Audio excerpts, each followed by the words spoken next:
ability to directly support the greatest radio show ever. History's patrons have supported the works of Michelangelo, Leonardo da Vinci, Monet, and now with your support, the Devil's Advocates. So please go to patreon.com and search the Devil's Advocates to pick your subscription. That's patreon.com and the Devil's Advocates, the greatest radio show ever. I'm Alan Robinson, host of Mr. Robinson's Neighborhood. I am from this city, and I am in these streets, speaking truth to power Monday through Friday about your issues. Join me from 6 to 7 p.m. on Devil Radio. First, the Devil's Advocates made radio great again. Now the Devil's Advocates are making radio greater again. The Devil's Advocates are expanding the greatest radio show ever from 2 to 6 p.m. weekdays. Dom and Fancy Brian will kick off the political party at 2. Crudy will help you celebrate the 5 o'clock happy hour. More snark, more politics, more callers, more Devil's Advocates. Monday through Friday, 2 to 6 p.m. only on Devil Radio and always streaming live at DARNWI.com.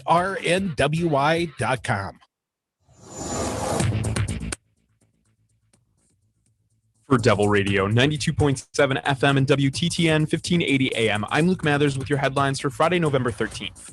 The State Department of Health Services on Thursday reported a record 7,497 new cases and 58 deaths, bringing the death toll in Wisconsin to 2,515. The average number of new daily cases over the last 7 days reached a new high of 6,209. It is the first time the 7-day average has cracked 6,000, and it is an indicator of case counts that have risen six-fold over the last 2 months. Liz and Dick Uihlein, founders of the shipping company giant Uihlein and major donors to President Donald Trump, have tested positive for COVID-19. Liz Uihlein, an outspoken critic of Governor Tony Evers' stay-at-home order earlier this year, previously claimed that the coronavirus pandemic had been overhyped by the media. You're listening to Devil Radio.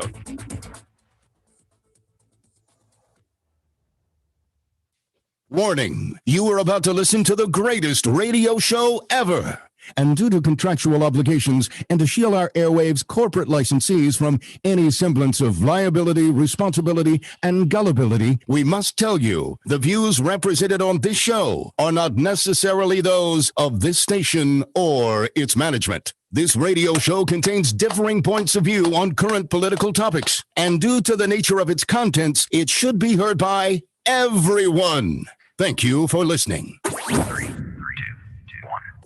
Now live from the heart of liberal Wisconsin, where the political party is just beginning, welcome to the Devil's Advocate Show. Best friends proving it's never personal, only politics. Please allow me to introduce myself. Now here are your hosts, Dom and Crute. Welcome to the Devil's Advocates Radio Show, the Friday edition. Hey, Dominic, is it too early to start day drinking? I don't think so. It's been a long week. Happy Friday, Crudy. Always a pleasure to be on the radio with you, man. It's been a hell of a 4 years, but I think it's finally getting better, Tom. Oh, yeah, do tell. Joe Biden projected as the winner in Georgia. And that is in addition to everyone not named Fox News, AP, or Crudy declaring that Joe Biden also the winner in Arizona. Trump also announced just in the last half an hour, Trump won the Tar Heel state. I don't know what the hell's wrong with those North Carolinians. Didn't you used to live down there, Michael? I did. I got the hell out. But Dominic, can we finally declare? Is it over? It's over. Is it over? It's still over. But yeah, it's another nail in the coffin, perhaps. It is over. And Crudy, just quickly from the New York Times, the conclusion of their piece announcing Arizona for Biden on Wednesday. Arizona's Attorney General, Mark Brovich, a Republican, told Fox bro, News, never skip leg day, Brovich. Bro.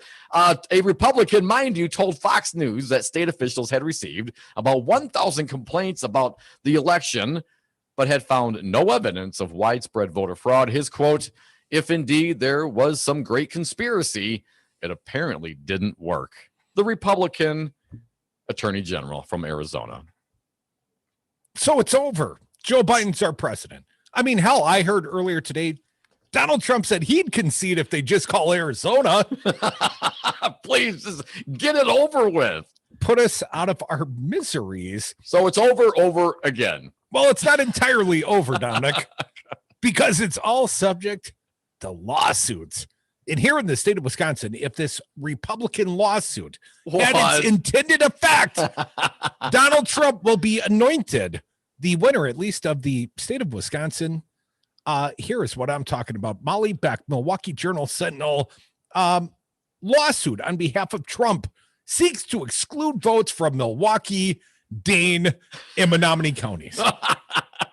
If you could just get rid of the bluest of the blue counties, 3 voters in northeastern Wisconsin have filed a lawsuit in federal court seeking to throw out votes in 3 of the counties that delivered Wisconsin to President-elect Joe Biden, Milwaukee, Dane, and Menominee. The lawsuit filed Thursday in U.S. District Court in Green Bay seeks to change the outcome of Wisconsin's election to President Donald Trump's favor by excluding the presidential votes from counties in the state's final election certification, alleging without evidence that absentee voting is fraught with widespread fraud. The plaintiffs allege voters in these counties may have bypassed state law requiring voters to provide photo identification by dubbing themselves indefinitely confined due to the coronavirus pandemic. The suit also takes issues with the clerk's ability to take corrective actions to remedy errors related to witnesses' addresses on absentee ballots. Now, Dominic, we talked about that practice yesterday, and the fact that it's happened in 11 consecutive elections since 2016. And a process approved in a bipartisan effort from both Republicans and Democrats. Oh, slow down. Oh, hey, I'm not every conservative signed off. Dan O'Donnell at Righty Whitey Talk Radio. Yeah. Well, he's been pushing this. This is the greatest fraud of all. Well, I tuned into his ever so fine Righty Whitey Talker show this morning. Dan O'Donnell defending himself in this way, thusly. Well, if you get pulled over tonight on the way home from work and you tell the cop that you've been speeding every night since 2016, he's still going to give you the ticket. His point being, just because they've been breaking the law in every election doesn't mean it's not a broken law. You like his logic? Keep digging, son. Well, you got to defend oneself. Do you? Do you really? Can you just acknowledge it and move along? Now, Dominic, the suit cites allegations from people who are not named but identified by initials. I wonder if FU are 2 of them. The voters listed as plaintiffs in the lawsuit are Michael Lagenhorst of Door County, Michael LeMay of Brown County, and Stephen Fifrick of Oconto County.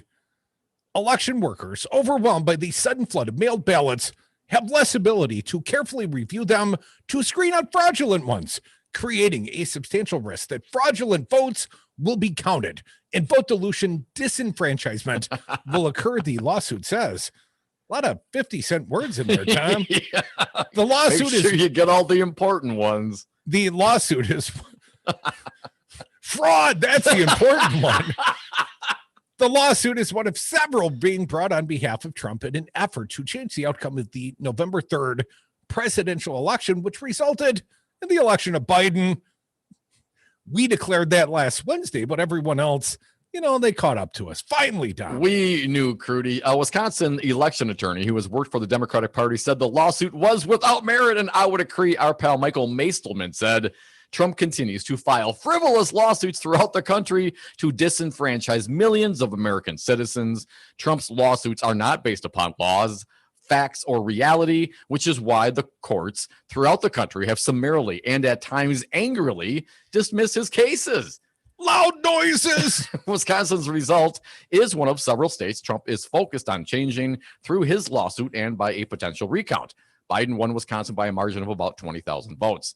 The suit, Crudy, seeks to exclude all the presidential vote totals from the 2 most populous and heavily Democratic counties in the state when certifying the state's results. I want to exclude Waukesha, Ozaukee, and Washington counties. Oh, come on. Why not just exclude California and New York?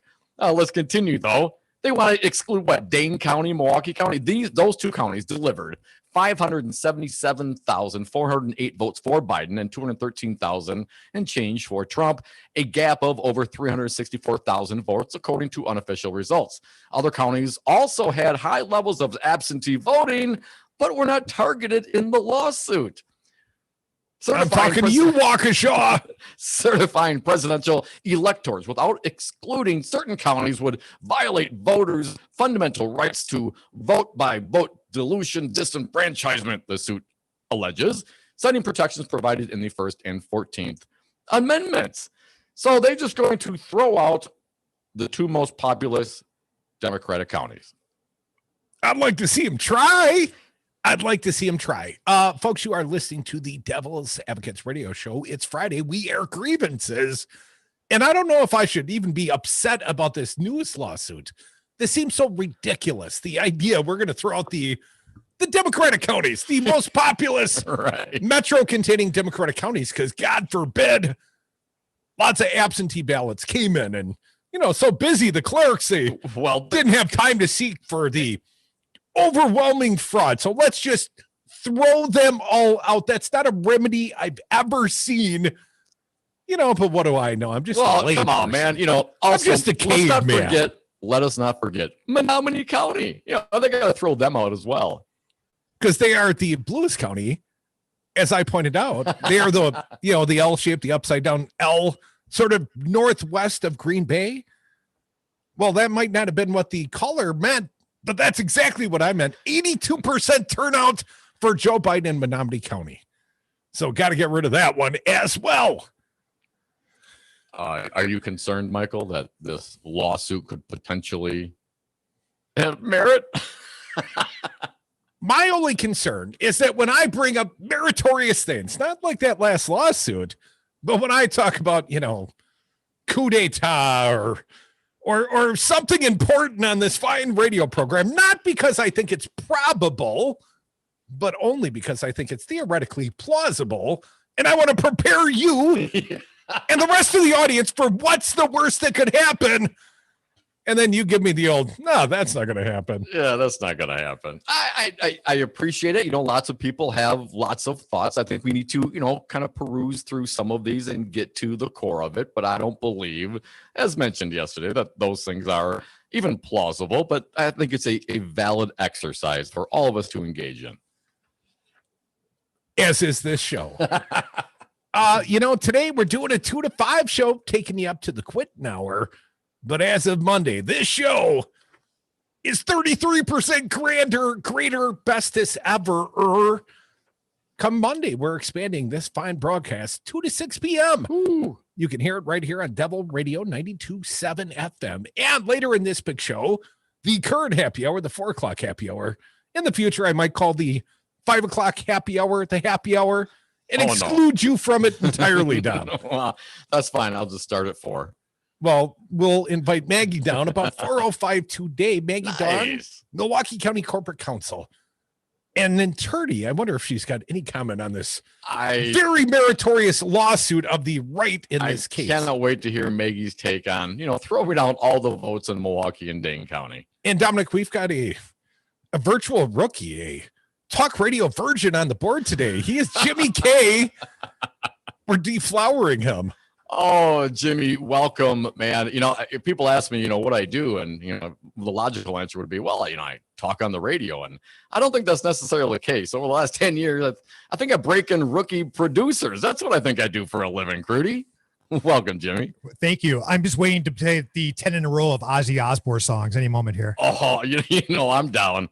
Classic cuts, nothing but Ozzy all the way from now to the quitting time. Jimmy K, he's a rocker by nature, rocking the nation. Naughty by nature. Anyways, Jimmy K, welcome to the political party. And Jimmy K, don't forget, him and Rocker, they host the finest unplugging of the politics ever on the weekends. Max Inc. Radio goes off each Saturday and Sunday night, the live edition, Saturday night beginning at 6 p.m. Jimmy K and Rocker. He's a fine rocker. Jimmy K, I mean, not rocker in this case. But as a producer of talk radio of the highest caliber, well, I would say the jury's still out. And if you screw anything up, I will certainly hold it against you for the rest of your natural life. Come back, more devils. That's true. On the other side.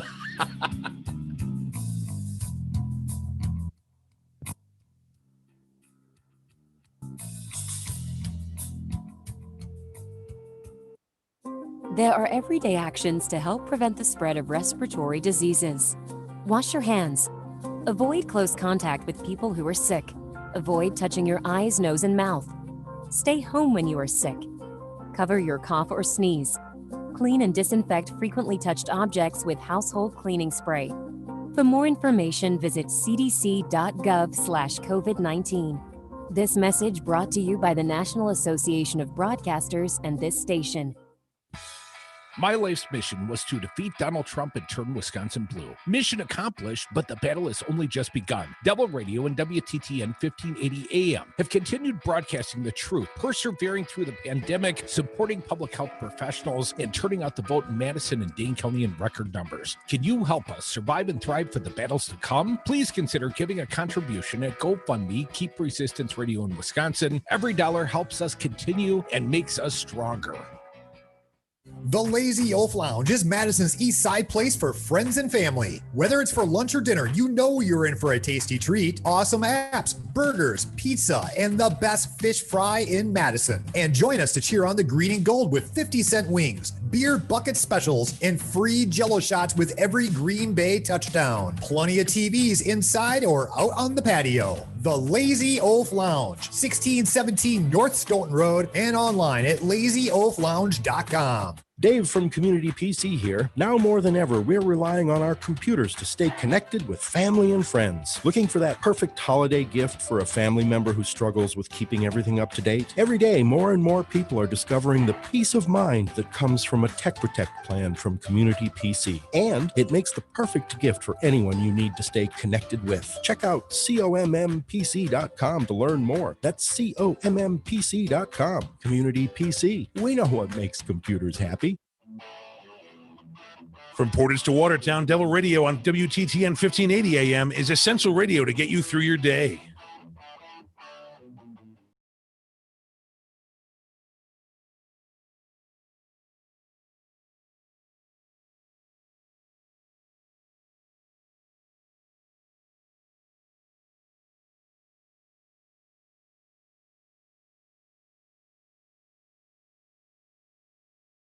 Six 2729.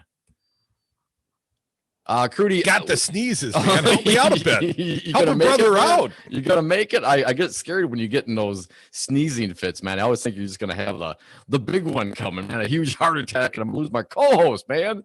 Take it easy over there. Someday I'm gonna die, and they're gonna say cause of death. Sneezing. Yeah. I'm like a violent sneezer. 10, 15, 20, 25 times in a row. You know, sometimes I wake up, my ribs hurt because I sneeze too hard.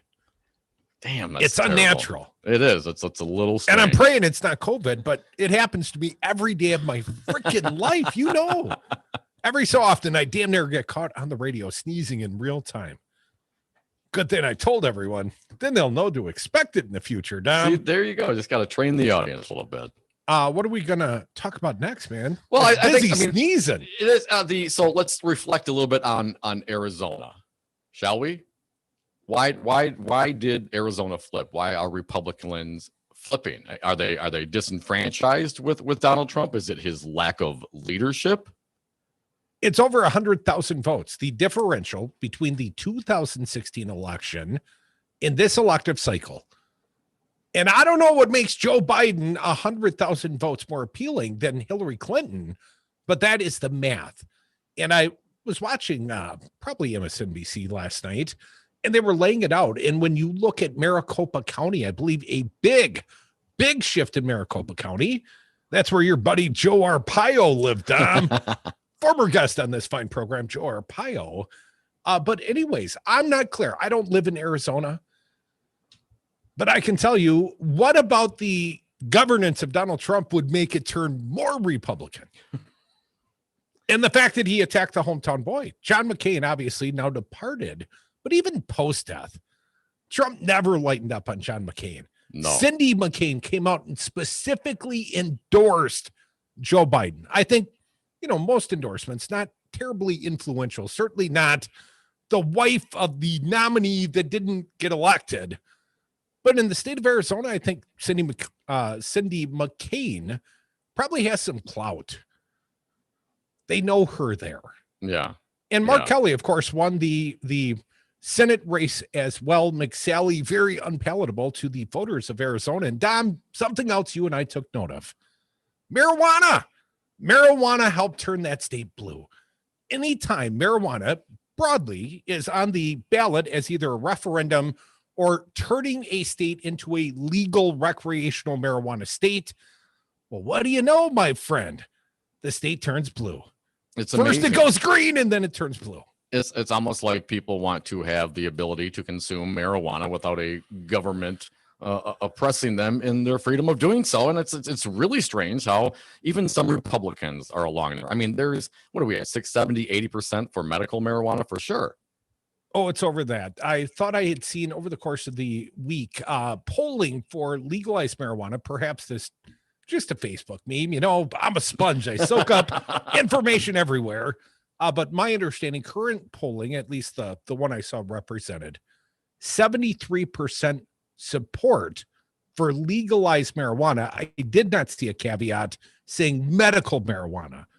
But when you look down, what are we up to? 34, 35 states have medical marijuana, excluding this one. Mm-hmm. And it's Friday, man. And that is a big grievance of mine because, you know, it's almost the weekend. Got to go to the black market to satisfy my needs? No, you just drive across the border to a legal state and spend your hard-earned dollars and tax dollars there. But I can't consume all of what I would, you know, theoretically purchase in one of these legal marijuana states, Tom. And, you know, I would be breaking federal law by bringing something back with me, let's just say. Well, technically, aren't we all breaking federal law, even in the legal states, because it's still a federal issue? And do you think Joe Biden's the guy that's going to change that? Yeah, but wasn't there that cop down in South Beloit who's going to pull everyone over coming back across the border? You know, that made me nervous the first day I drove down to Rockford. Yeah, given the discussions we've had recently, I'm not surprised. But that's never going to happen, Crudy. I do have something of a target on my back. Yeah.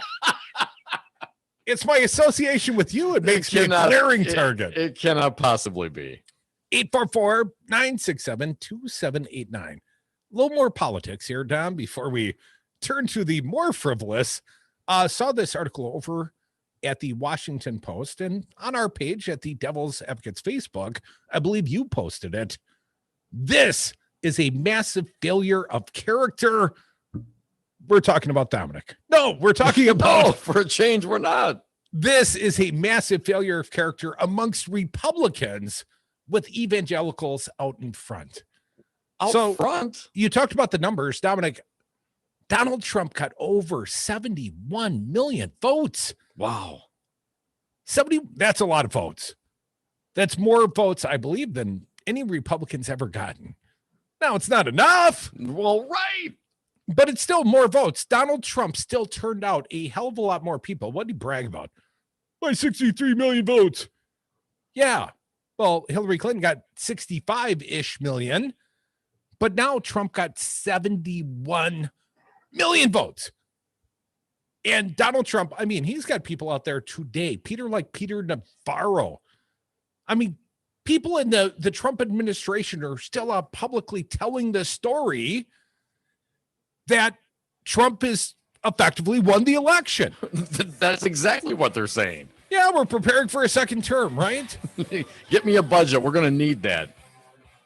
So how Republicans respond to that, and I know you mentioned, you know, Mitt Romney and Susan Collins, all three of the moderates left in that great Susan party. Murkowski. Okay, so the three, as I mentioned, you know, they are pushing back against that. But broadly, Dominic, in this article, hopefully this article will help make a point for us. Ultimately, the Republican Party has abandoned morals, principle, characters, and their nation. And hell, reality and democracy. Let's throw them in there. Maybe they never really had it to begin with. Come back with us. Devil's Advocates, chock full of character. It's Friday. We air grievances. Dial us up. Supplying your political fix on the back roads from Sauk City to Beaver Dam on WTTN 1580 AM Devil Radio. Do you know the Devil's Advocate started as a podcast, just two buddies talking into an iPad because we thought we had something to say. Do you have something to say? Let Devil Radio guide you. Launch your own broadcast quality podcast. Utilize our studios and staff, our hosting platform, and we will even promote your podcast on Devil Radio. Monthly packages start at just $295. Devil Radio's podcast platform to launch immediately after the election. Call today to learn more. 608-819-TALK. Stream the Devils and Progressive News and Talk 24/7 at the Devil's Advocates Radio Network, Wisconsin. That's DARNWI.com. That's DARNWI.com. Madison, tune in every weekday from 11 to 2 on Devil Radio, 92.7 FM and WTTN 1580 AM for the Tom Hartman program. Join the show's conversation because our democracy is not a spectator sport. Listen live right here. You with an AP News Minute. Supreme Court Justice Samuel Alito is sounding an alarm about coronavirus restrictions. We have never before seen restrictions as severe, extensive, and prolonged. Alito spoke to the Conservative Federalist Society. I am not diminishing the severity of the virus's threat to public health. Alito says these restrictions may be okay during this type of emergency. Laws giving an official so much discretion can, of course, be abused. And whatever one may think about the COVID restrictions, we surely don't want them to become a recurring feature after the pandemic has passed. He cautioned against his words being twisted or misunderstood. The pandemic has resulted in previously unimaginable restrictions on individual liberty. Alito was particularly critical of two cases earlier this year, where the court sided with states on restrictions on the size of religious gatherings. I'm Ed Donahue. Veterans face treacherous situations filled with peril while serving our country. Many veterans come home physically injured, suffering from PTSD, have traumatic brain injuries, or other ailments. At an unprecedented time in history, our most vulnerable veterans are isolated at hospitals and their homes. Imagine having to shelter in place forever. Over the past year, Help Heal Veterans has sent nearly 500,000 therapy kits to isolated veterans and active military. Help Heal Veterans, with the support of citizens like you, creates, manufactures, and distributes therapeutic art and crafts projects for our veterans and military, making things better together. Join us in supporting an isolated or sick veteran and help them through this desperate time. To learn more, visit healvets.org. This message is furnished by Help Heal Veterans, a not-for-profit organization that has been helping veterans for 50 years. healvets.org.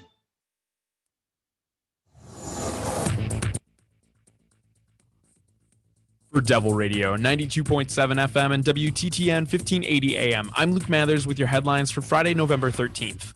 As Wisconsin grapples with widespread COVID-19 transmission across the state, Governor Tony Evers said he hopes to have a relief package ready to present the GOP-led legislature by next week. Evers said the administration's main goal is to educate residents on safe practices to minimize transmission of the disease, such as wearing face masks and following social distancing guidelines. With the Thanksgiving holiday coming up, the Department of Agriculture, Trade, and Consumer Protection is allocating an additional $10 million to two of the state's largest hunger relief agencies, the Hunger Task Force and Feeding Wisconsin. This allocation will be used to purchase food for distribution and for food storage and transportation, according to the governor's office. Forecasts of mostly cloudy skies for Dane County today, high of 38 degrees, low of 27 degrees. You're listening to Devil Radio.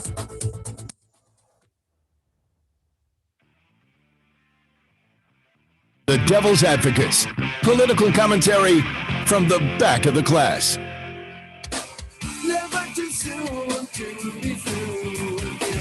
Welcome back to the Devil's Advocates Radio Show. Dom Crew, Jim K on the board, playing a little Red Hot Chili Peppers. That is not a Friday grievance of mine. No. He likes like us, like we. He like we. He like we. Like the Red Hot Chili Peppers. Well done, Jimmy K. Your call is welcome here. Friday grievances. That's how we play it at 844-967-2789. But Dom, Pennsylvania. That's obviously been one of the hotly contested swing states. Pennsylvania's Secretary of State will not order a recount. Screw you guys. Pennsylvania's top elections official confirmed Friday she will not be ordering a recount or a recanvass of her state's election results as Republicans rail against officials there over groundless voter fraud claims. Pennsylvania Secretary of State Kathy Boockvar, Democrat, said the races for president, state attorney general, auditor general, and state treasurer will not face recounts or recanvasses after unofficial returns submitted by the state's county showed no statewide candidate lost by less than 0.5%. The margin at which such resources would be triggered. Oh, these Republicans, they're going to be triggered. Here's a quote. We are extremely grateful to all 67 counties who have been working overtime and putting in an extraordinary effort to count every vote. And so far, more than 6.8 million votes have been counted. Boockvar said in a statement, the counties continue to adjudicate and count the approximately 100,000 provisional ballots issued to voters at the polls on election day, as well as more than 28,000 military and overseas ballots that were cast in this election. With ballots still being cast, Biden currently holds, that's strange, with ballots still being cast, that seems miswritten, but I'm reading from thehill.com. With ballots still being cast, Biden currently holds a nearly 60,000 vote lead in the state, a margin that has mushroomed, like Donald Trump mushroomed since the state was called for him last weekend and could grow more. I suspect they mean there are still ballots being counted, not cast. Yes. Don't give the Trumpsters any ammo over here. I read it on the Hill. They're still casting ballots in Pennsylvania. The Pennsylvania Department of State said in a press release that 40,000 provisional ballots cast have been counted or partially counted, and that they figure will continue to climb over the next few days. The Trump campaign and Republicans have launched a fuselage of lawsuits. That's a good word, fuselage of lawsuits in the Keystone State in an attempt to reverse President-elect Joe Biden's victory there. But Republicans' main argument in Pennsylvania centers around the fact that state law allows the counting of mail-in ballots postmarked by Election Day and received by 5 p.m. last Friday. The Department of State said about 10,000 mail ballots that were cast on or before November 3rd were received between 8 p.m. November 3rd and 5 p.m. on November 6th, a total that is not large enough to impact the decision to not hold recounts or recanvass in any of the races. The Trump campaign is waging lawsuits in a number of other swing states as well. We know about the very meritful lawsuit they want to roll out here in the state of Wisconsin that would seek to eliminate the votes in Dane, Milwaukee, and Menominee counties, the three most partisan blue counties in the state. Well, why wouldn't Donald Trump then just file another lawsuit in Pennsylvania? Get rid of Philadelphia County as well. I mean, don't forget Pittsburgh. Get rid of them too. Trust those people. Yeah. So and then obviously the Donald Trump would then be victorious. Yeah. If you don't count all your opponent's votes, chances are you'll probably win. And you're going to have to eliminate the West Coast as well. Can we get rid of California, Oregon, and Washington? Don't like the fact that they're extraordinarily blue. I'm sure they would try and do it if they could, Michael. 844-967-2789. That's not going to go over well at the White House right now. Profane Ronnie, you are up. Happy Friday. Sister, what do you got for us? Hey, Ronnie. Hi, guys. Hey, it's not Grievance Friday. I have a tip of the hat. I was listening to Tom Hartman, and this guy calls, and he starts out with, "We the people are the government." And I'm like, I know that guy. It was LA Tom. And he gave a really nice kudos to Devil Radio in Wisconsin. He says it's what he listens to all the time, even though he's LA Tom. And then Tom Hartman, there was a lot of talk today about the radio and how it's very biased and whatnot. And, Tom's like, well, we keep trying to get these rich guys to pick it up, but they don't. But instead we have these small media markets. And then he mentioned, he didn't say devil's advocate, but he says that we've got a guy in Madison, Wisconsin. And I'm like, that's my friend. So you did get your kudos on the Tom Hartman show today. So I just wanted a tip of the hat to LA Tom and to you guys. Well, it's always nice to be known as the unnamed guy in Madison, Wisconsin. We got a guy. It beats Hey, the alternative about of it. profane. I could be left out of that conversation. That only happens when it's the Dems talking. Right. So, Ronnie, let me ask you amazing on this most. I'm sorry, don't mean to interrupt. Go ahead. No, go ahead. No, go ahead. This topic of Donald Trump coming here in the state of Wisconsin and suing to totally, discount all the votes cast in Milwaukee County and Dane County. What are your thoughts on that? You've been involved here. You delivered a lot of these ballots, Ronnie. What do you think? I'm so sick and tired of anybody even giving this guy any kind of non-blowback. I mean, it's the words that drive me crazy are when the news media says we haven't found any evidence of widespread voter fraud. To me, that says that they've found some voter fraud, but not widespread. Modest voter fraud. It's just a Scotia voter fraud. Right. I mean, unless they do the air quotes with their fingers, widespread voter fraud. But it's like, no, there's not been voter fraud. And even my husband's like, well, just let them count the ballots. And I'm like, they are. We're not afraid. The more they count, the more Biden gets. Right. Stop the steal. Stop the steal, Ronnie. You're stealing it from Trump by counting the ballots. Right. This guy ran against me for vice president of my union, and he would have won had my people not voted or not been counted. So totally. It's the same Well, thing. you can see how that could be problematic then, Ronnie, right? If you can't win by getting more votes, well, then you just finagle a little bit and you don't count the votes of your opponent, and problem fixed.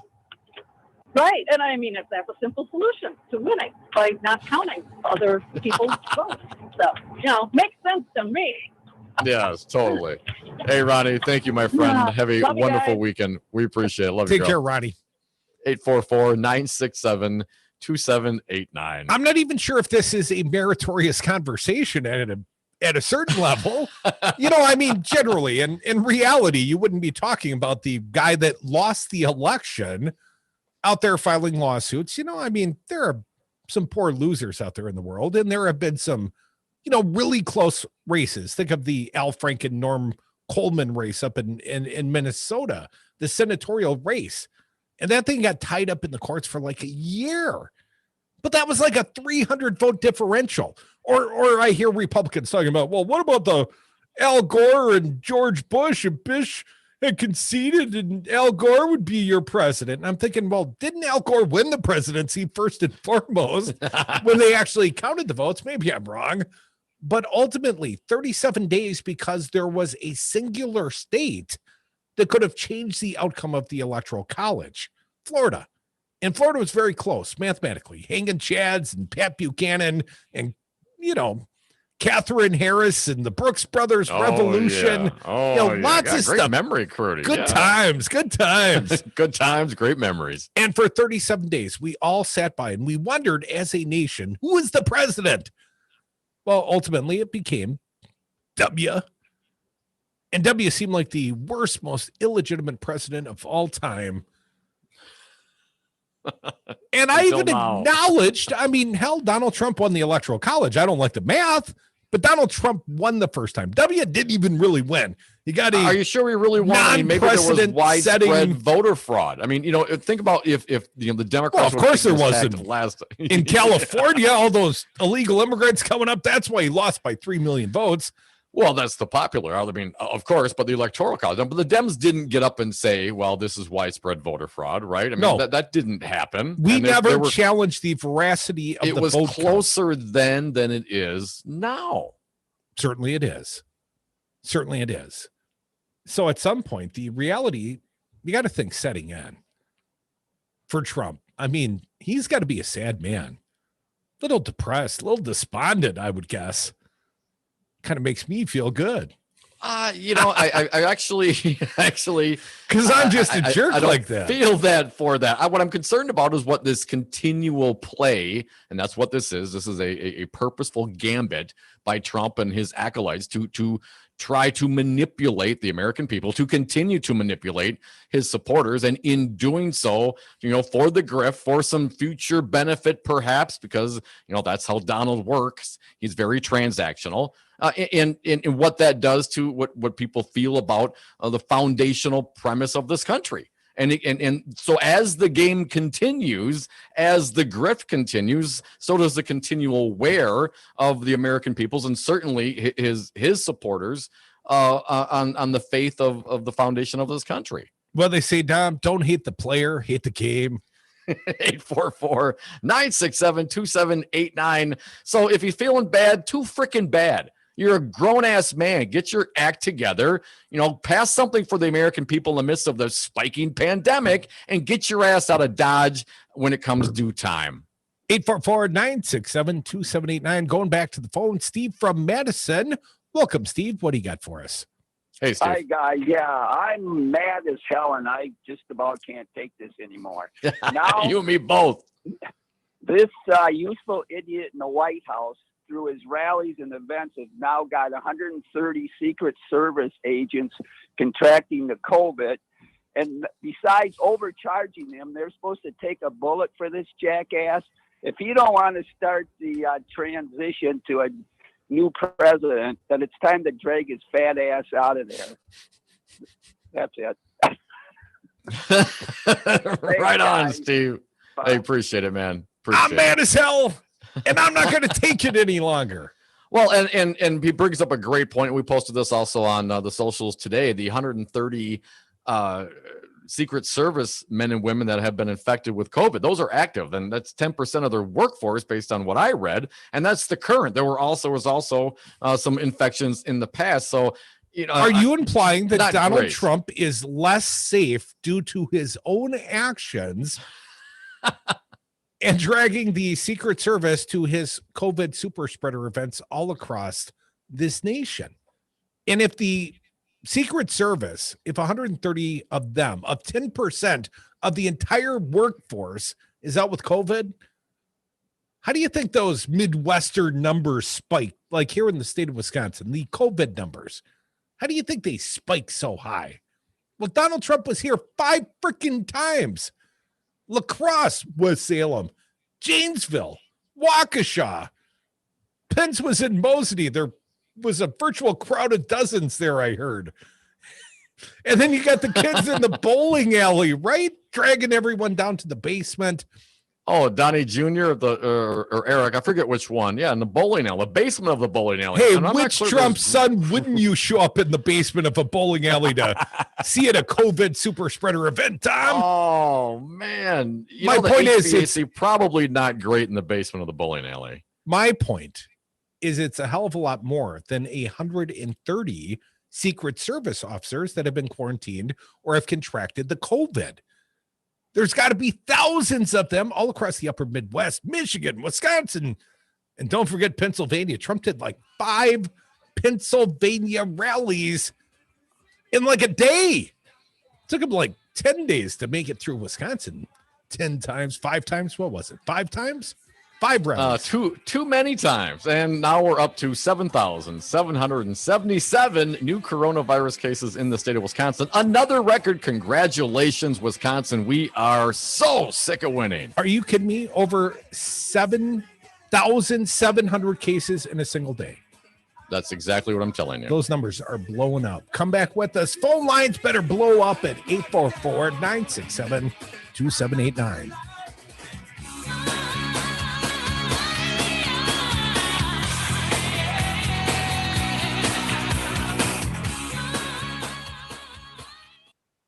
We did it. All across this nation, voters like you turned out in record numbers to elect Joe Biden. Now, it's time to come together to address the issue that matter most, tackling climate change, expanding access to healthcare, ensuring racial justice, and putting Americans back to work. Text ACT to 668366 to join the Move On movement to build an America for all. MoveOn.org political action paid for and is responsible for the content of this advertising. Hold.moveon.org not authorized by any candidate or candidates committee.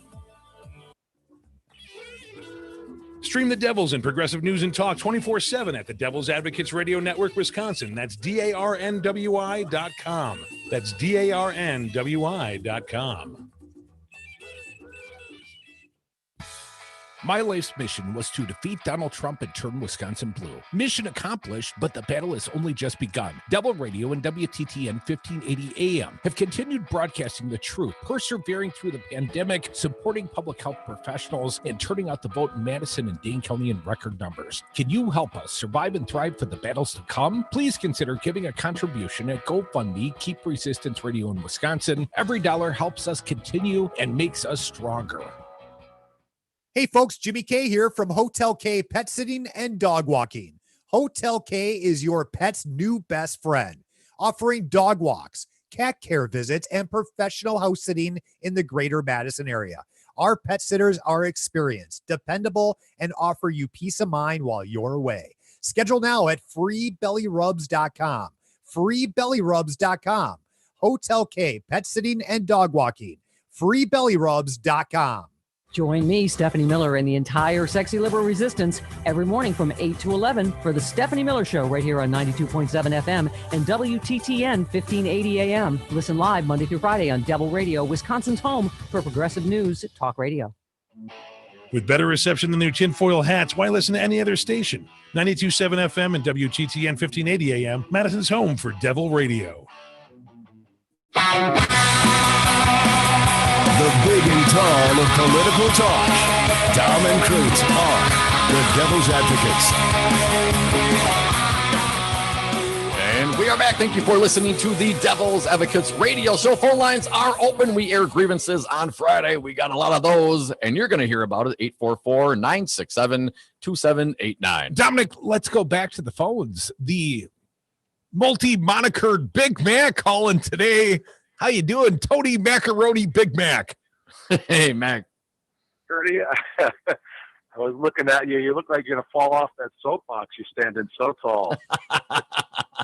Tony, you've been messing with me a lot on social media. Yeah. Well, I think you're saying the lesson from Arizona is if we get high, we go blue? Yes. That's one of them. Okay. Yeah. That's how Tony Evers, in no small part, beat Scott Walker in the state of Wisconsin. The Right. cannabis activists worked tirelessly to put a multitude of referendums on the ballot all across the state of Wisconsin. And it had impact. I mean, hell, Scott Walker blames marijuana, the legalization referendum efforts, for his loss. And I hope he's right. Hey, one more thing. Trump said teeny tiny amounts of bad cops were out there, remember? But they won't apply that to things they don't want to hear, like teeny tiny amounts of voter fraud. I have to disagree with the caller, Ronnie, love her, but there's always a little bit of shenanigans. That's why they always say widespread, because we take for granted, we don't worry about the little bit. You can always zoom in. If you go with a fine-tuned comb, you're always going to find something. And that's what's going on right now with these affidavits or whatever. It's still not going to amount to enough and that's why, even with this hand count in Georgia, I can't wait to see what that's going to show. I want to talk real quick about that article you posted about moderates or liberals can't win, maybe, or I know you're going to get to that. And please pull us ahead in the show prep. Go ahead, do it to us, Tony. Okay. Well, they're making the case that I made the point. What I heard. What's the lady? No, Mickey Const, you've heard of her? No, Mickey, she's so fine. She blew my mind, Const. She's like really good looking, and she's like an AOC light. She was on Fox News challenging some clown last night and made the point that the reason why Dems didn't win any seats is they're not liberal enough, and that's a stretch because the right wing is saying defund the police cost us some of these seats. So I know I'm kind of a moderate, so I think that there's truth to both of that. But the article, since you guys lead articles, let me read this. In the House, mainstream moderate Democrats split 33 seats from red to blue in 2018 and 3 more in 2020. Far-left candidates backed by our Revolution and Justice Democrats flipped 0. While there have been some high-profile evictions of moderate incumbents in primaries, those wins only served to turn blue districts bluer. They did not create or expand the Democrat House majority by a single seat. Well, I know that's the case being made in the article, but what I would point out is there was no expansion in the House, period. So be it progressives or be it the moderates, there was no expansion. There was a contraction of moderates. And the moderates, therefore, want to blame the liberal branch. But let me ask you, what helped them win the House in the first place? Healthcare, healthcare, healthcare. What was the Democratic message on healthcare here in the fall? I won't expand to Medicare for all. That was Joe Biden's pitch. I'm not that guy. I'm not going to expand healthcare. Well, the American people overwhelmingly support healthcare, and the delivery of system of healthcare that people support the most is Medicare for all. So if the people support the policies of progressivism, you know, they get mislabeled. They're damn communist, socialist, Bolshevik, whatever. But ultimately, they're advocating for policies that Democrats support, progressive support, and hell, even a lot of Republicans support them. And Tony, at some point, we got to stop framing this from the perspective of the Democratic Party, because the Democratic Party leaves a lot of people wanting. The Democratic Party is just a vessel, just a means to the end. I care about the policies, not the blue or the red team, Tony, ultimately. Yeah. What do you think of the defund the police? That's the one area I think it's where, bad. you know, I think it's bad optics and stupid messaging. I think that even my pal, Mark Pocan, I hated that abolish ICE. Stupid. It's a stupid thing to say. But ultimately, the sentiment has nuance. And I think that Democrats are certainly capable of perhaps messaging what it is they really mean instead of being recast and miscast by Republicans. I think Mark Pocan specifically thinks abolish ICE. I don't think there's any nuance to that. I think there might be more nuance to the defund the police issue, Mac. Mark Pocan said to reprioritize, you know, the spending, but that doesn't fit specifically on a bumper sticker. Mark Pocan at the end. Go ahead, Curdy. If I can just correct the record, because Mark Pocan, we questioned Mark Pocan on this fine radio show. Mark Pocan wants to replace ICE with another like agency that's not ICE. But that's not the elimination of ICE. Yes, the elimination of ICE. And the replacement with a differing organization that has a similar function to ICE. That's the nuanced answer is he's not abolishing ICE. He's turning it into a different agency. Hey, thanks for the call, Mac. Curry, I absolutely disagree with that. The whole point is to get rid of the culture, to get rid of the atmosphere, the whole thing that's happening at ICE. That is exactly the point, is to eliminate that and create something else. Certainly, some of those tasks still have to be done, but I don't think there's a whole lot of nuance to that. And there's, I think, some good reason to think that way. That's a way that we as Democrats and progressive get framed in by the Republican messaging but machine. You're going to get framed in no matter what you say. You know, what did we talk about before? Oh, Bernie Sanders, you can't never get him. He'll never get elected. They're going to say he's a socialist. And what did I say back then? They're going to label you a socialist anyway. That's not the point. What, you know, the labeling is less a point. Certainly as part of the marketing and the messaging, I understand that. But if you're going to talk about policy, and that's really what it gets down to, well, what specifically is he talking about? You want to get rid of one organization. That's abolishing it. You want to create something to fill the hole? Okay, I get that. We're going to have to do those tasks. But you're not going to take the same people that are there now and hire them and just abolish ICE is a terrible bumper sticker. To do a DBA and call it something else other than it's not. It's not about just changing the name. It's about changing the mission and the culture and exactly what is happening. And you can't do that just with a rename or a slap a new model on it. You know what? Messaging matters. Bumper sticker messaging, quick, concise, understandable, or misrepresentable messaging matters quite a bit.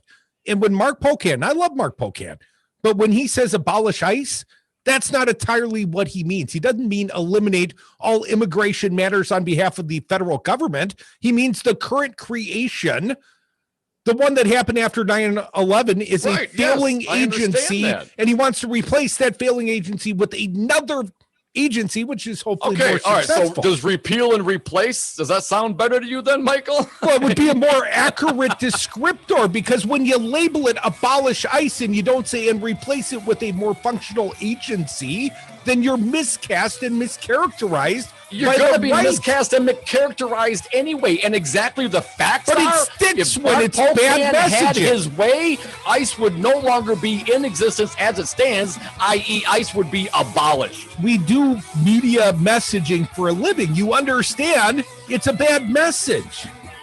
Facts are facts.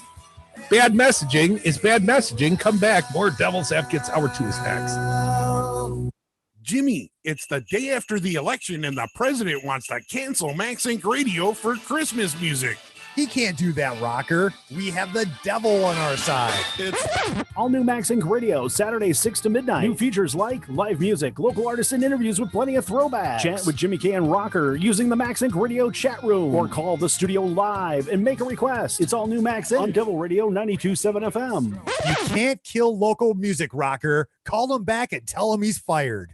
Hey, Rocker, I heard you have a rye whiskey. I do, Jimmy. Rocker Rye Whiskey. The mash is a high rye with a touch of malted barley that makes it yummy. And Rocker Rye Whiskey is dedicated to the Madison music scene? It sure is, Jimmy. You can read the story on the back of the bottle at any of these fine locations. Star Liquor, Woodman's, Trixie's Liquor, Vic Pierce, Miller & Sons in Verona, Steve's Liquor, Total Wine, and enjoy Rocker Rye Whiskey at the Lazy Oaf Lounge and Sal's Dark Horse. Find out more at rockervodka.com. You are listening to WTTN 1580 AM Columbus and W224EG 92.7 FM Madison. Always streaming at talk927fm.com. AP News. I'm Ed Donahue. The governor of Oregon, Kate Brown, is announcing a 2-week freeze, new restrictions to deal with the new spike in coronavirus cases. In California, we always hope to have positive news, and this isn't really positive news. Dr. Mark Galley with the state says the numbers are troubling. When you look at a high number of cases day over day, and that's sustained, that's exactly what we worry about in terms of overwhelming our hospital system, making sure that hospital system's available to take care of not just people who are sick with COVID. Tougher restrictions are being imposed in New Mexico. A coronavirus resurgence in New York City is threatening to halt the nation's biggest experiment with in-person learning. President Trump is set to deliver his first public remarks since his defeat by President-elect Joe Biden, as he seeks to highlight positive developments in the race for a vaccine for the resurgent coronavirus, even as he refuses to concede the election. Supreme Court Justice Samuel Alito is sounding an alarm about coronavirus restrictions. The pandemic has resulted in previously unimaginable restrictions on individual liberty. Alito spoke to the Conservative Federalist Society. I am not diminishing the severity of the virus's threat to public health. Alito says these types of restrictions may be okay during this type of an emergency. A judge in Georgia denied bond for the father and son charged with murder in the February death of Ahmaud Arbery, saying he's concerned the white men took the law into their own hands. An explosion today at a veterans hospital in West Haven, Connecticut. Our thoughts and prayers are with the family of the 2 victims. So there was 2 individuals that are deceased. A VA employee and a contractor were killed at the maintenance building at the hospital. A 3rd person is missing. A man wanted in the fatal shooting of a police officer in Arkansas has been arrested in Mississippi. Stocks are higher at the close on Wall Street. This is AP News. Veterans face treacherous situations filled with peril while serving our country. Many veterans come home physically injured, suffering from PTSD, have traumatic brain injuries, or other ailments. At an unprecedented time in history, our most vulnerable veterans are isolated at hospitals and their homes. Imagine having to shelter in place forever. Over the past year, Help Heal Veterans has sent nearly 500,000 therapy kits to isolated veterans and active military. Help Heal Veterans, with the support of citizens like you, creates, manufactures, and distributes therapeutic art and crafts projects for our veterans and military, making things better together. Join us in supporting an isolated or sick veteran and help them through this desperate time. To learn more, visit healvets.org. This message is furnished by Help Heal Veterans, a not-for-profit organization that has been helping veterans for 50 years. healvets.org. Wash your hands, avoid sick people, and touching your face. There are everyday actions to help prevent the spread of respiratory diseases. Visit cdc.gov/COVID-19. Brought to you by the National Association of Broadcasters and this station. Stream the Devils and progressive news and talk 24/7 at the Devil's Advocates Radio Network, Wisconsin. That's DARNWI.com. That's DARNWI.com.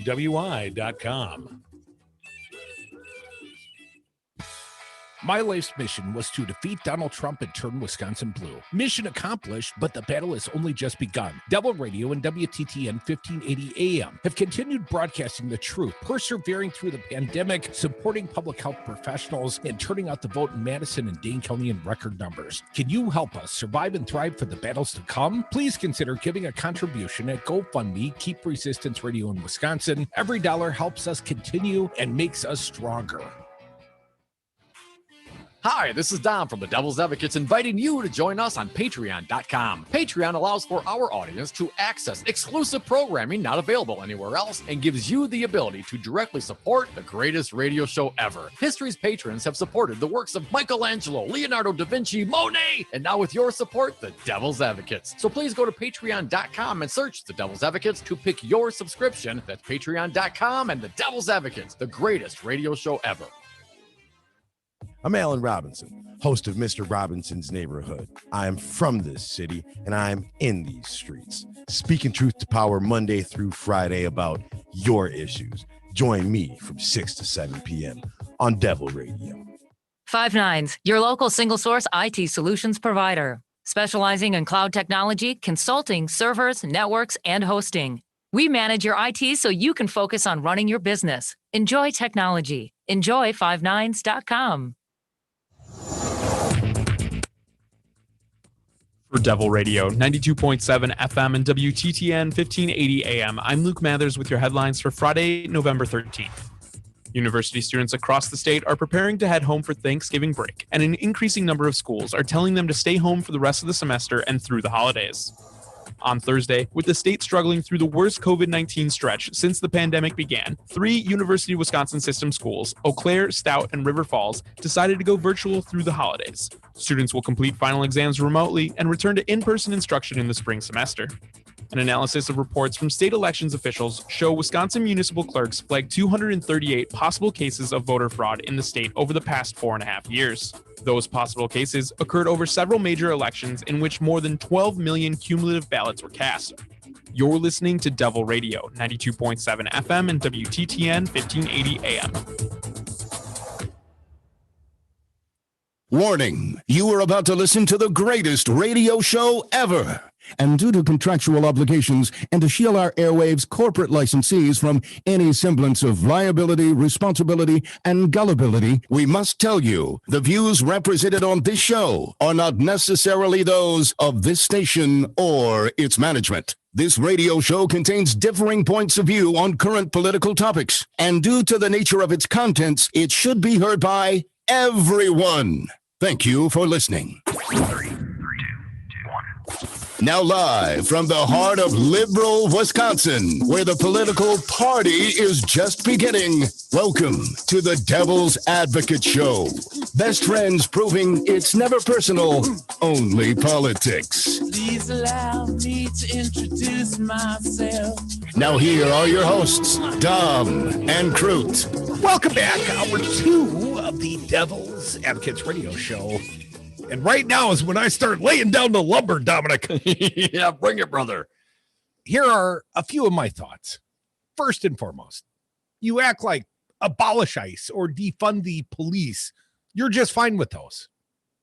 Or you? No, I think abolish ICE in your mouth. No. Again, to reiterate, the term abolish ICE as presented by our pal Congressman Mark Pocan, I believe when he says it, he means it. I don't think there's a whole lot of nuance to that.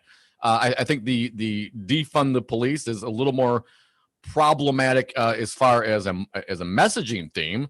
But ultimately, I think what it comes down to, Crudy, is this divide between the moderates and the progressive parts of the Democratic Party. Well, before you're going to get into the messaging part of that and what to describe it, I think they need to have a basic understanding of what are you actually trying to do and agree upon the principles and the policy that messaging actually will describe. So do the moderates agree that we should take funds away from specific parts of the police station and reallocate them to more community-centric type of issues?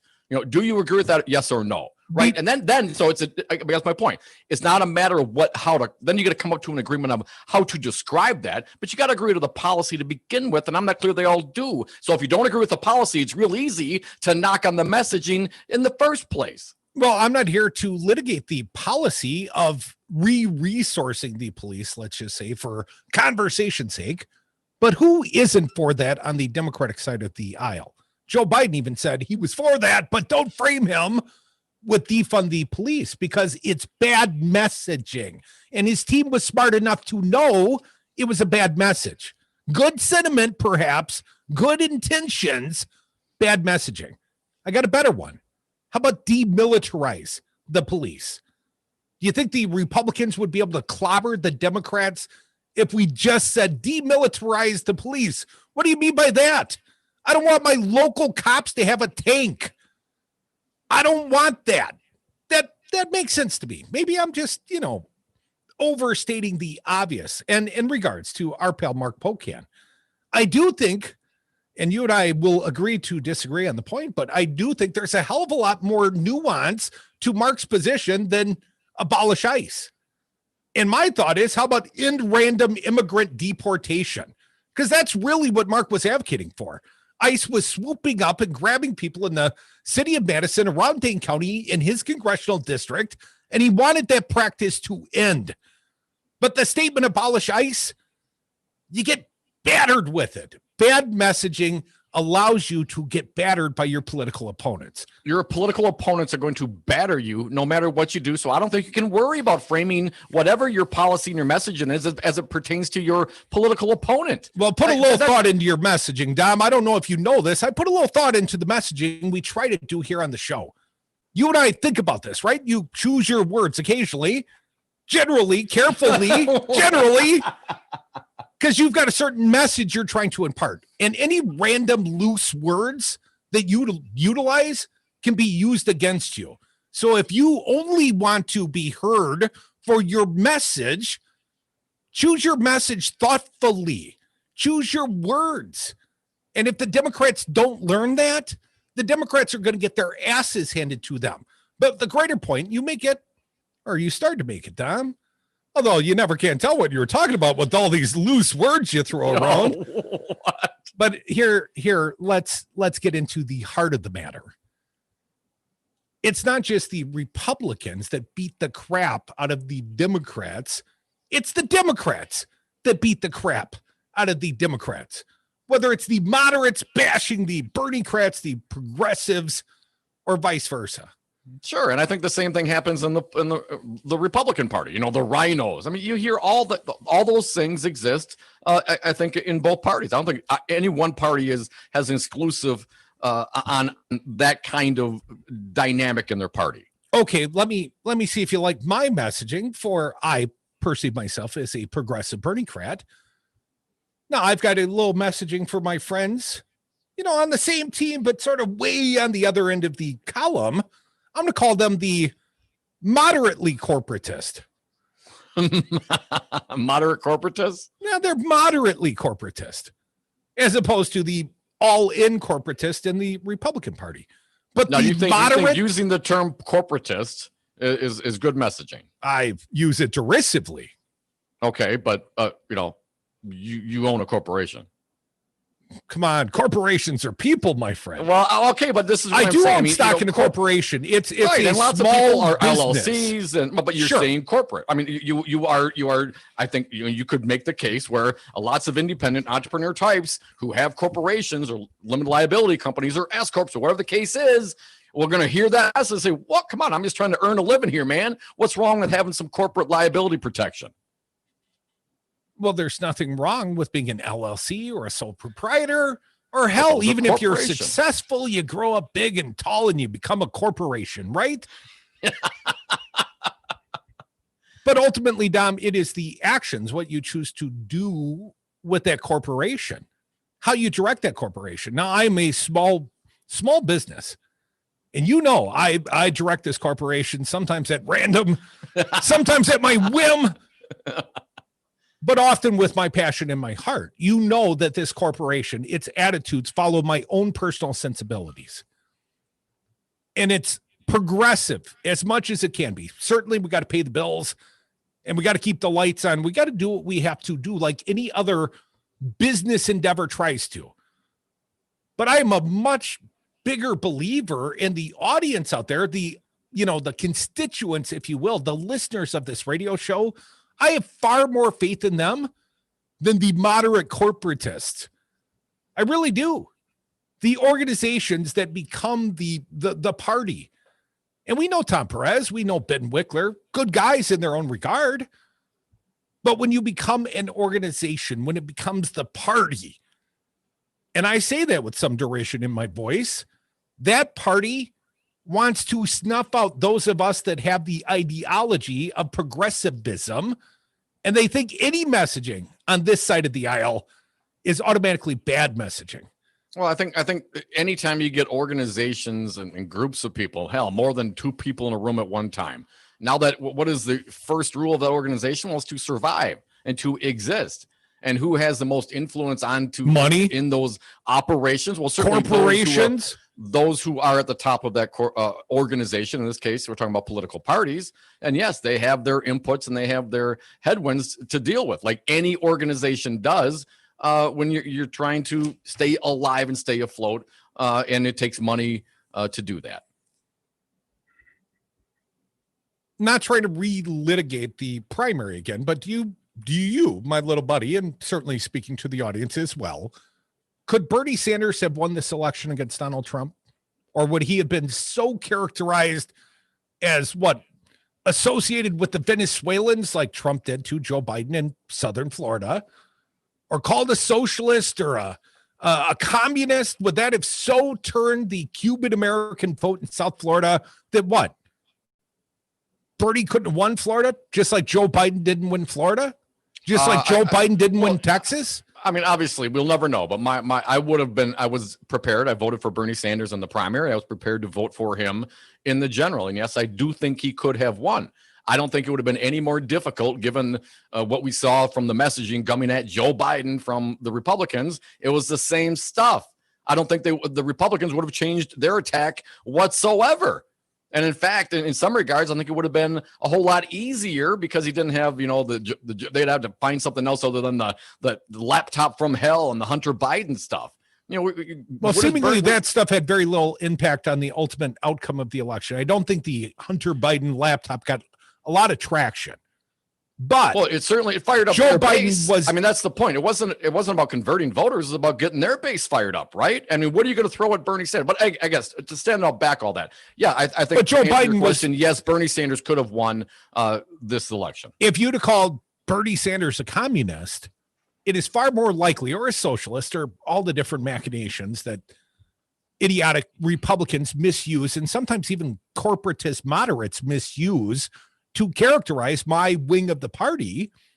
Well, Joe Biden was able to deflect those attacks because he was a moderate corporatist, because he is the center of the party, because he is connected to Wall Street and corporate interest, because he did promise us, I won't ban fracking. I won't ban private health insurance companies. In all of those issues that he was so loud and clear on, his specific chosen messaging was to push back and to prove to us that he wasn't a progressive. He wasn't liberal. He wasn't one of those. Hell, he beat the socialist. And what do they say? What do they say? He's a tool of the left. I mean, so they shift their message from the actual progressive, like no, Bernie I was Sanders asking with all and say that now Joe Biden, well, he's the tool of Bernie Sanders and AOC. I mean, they do it anyway, dude. So you can't. I don't think you can look at this from the framework of your political opponent. What are you trying to do? What did the Republicans try to do with the laptop from hell and Hunter Biden? It was about them trying to fire up their base. Well, you want to fire up the Democrats. Well, I think that Bernie Sanders would have done that very well. And I think Bernie Sanders can easily talk about communism and socialism. He talk about nuance. Come on, people. Yes, Bernie Sanders would have been able to address those. Now, Joe Biden didn't have to the degree, but this still didn't sway the criticism and the accusations that, Joe Biden's a tool of the communist left, because that's essentially what they were saying anyway. Do you think those attacks, and I'm asking in all honesty, I'm not trying to deflect here, do you think those attacks would have stuck to Bernie Sanders in a way they could not to Joe Biden. I do not. No. So, in your honest assessment, Bernie Sanders could have won. Yes. I share your sentiment. And my question is, Bernie Sanders is not going to run again. But who is the next champion of the left? Who's going to be the next standard bearer for the left? You say AOC, but she's quite young, relatively speaking, to politics. I mean, the corporatist moderates, they got a lined bench. There's plenty of them. Come back with us. We are the Devil's Advocates. Want to hear from you? It's Friday. We air grievances. Minus you corporate moderates.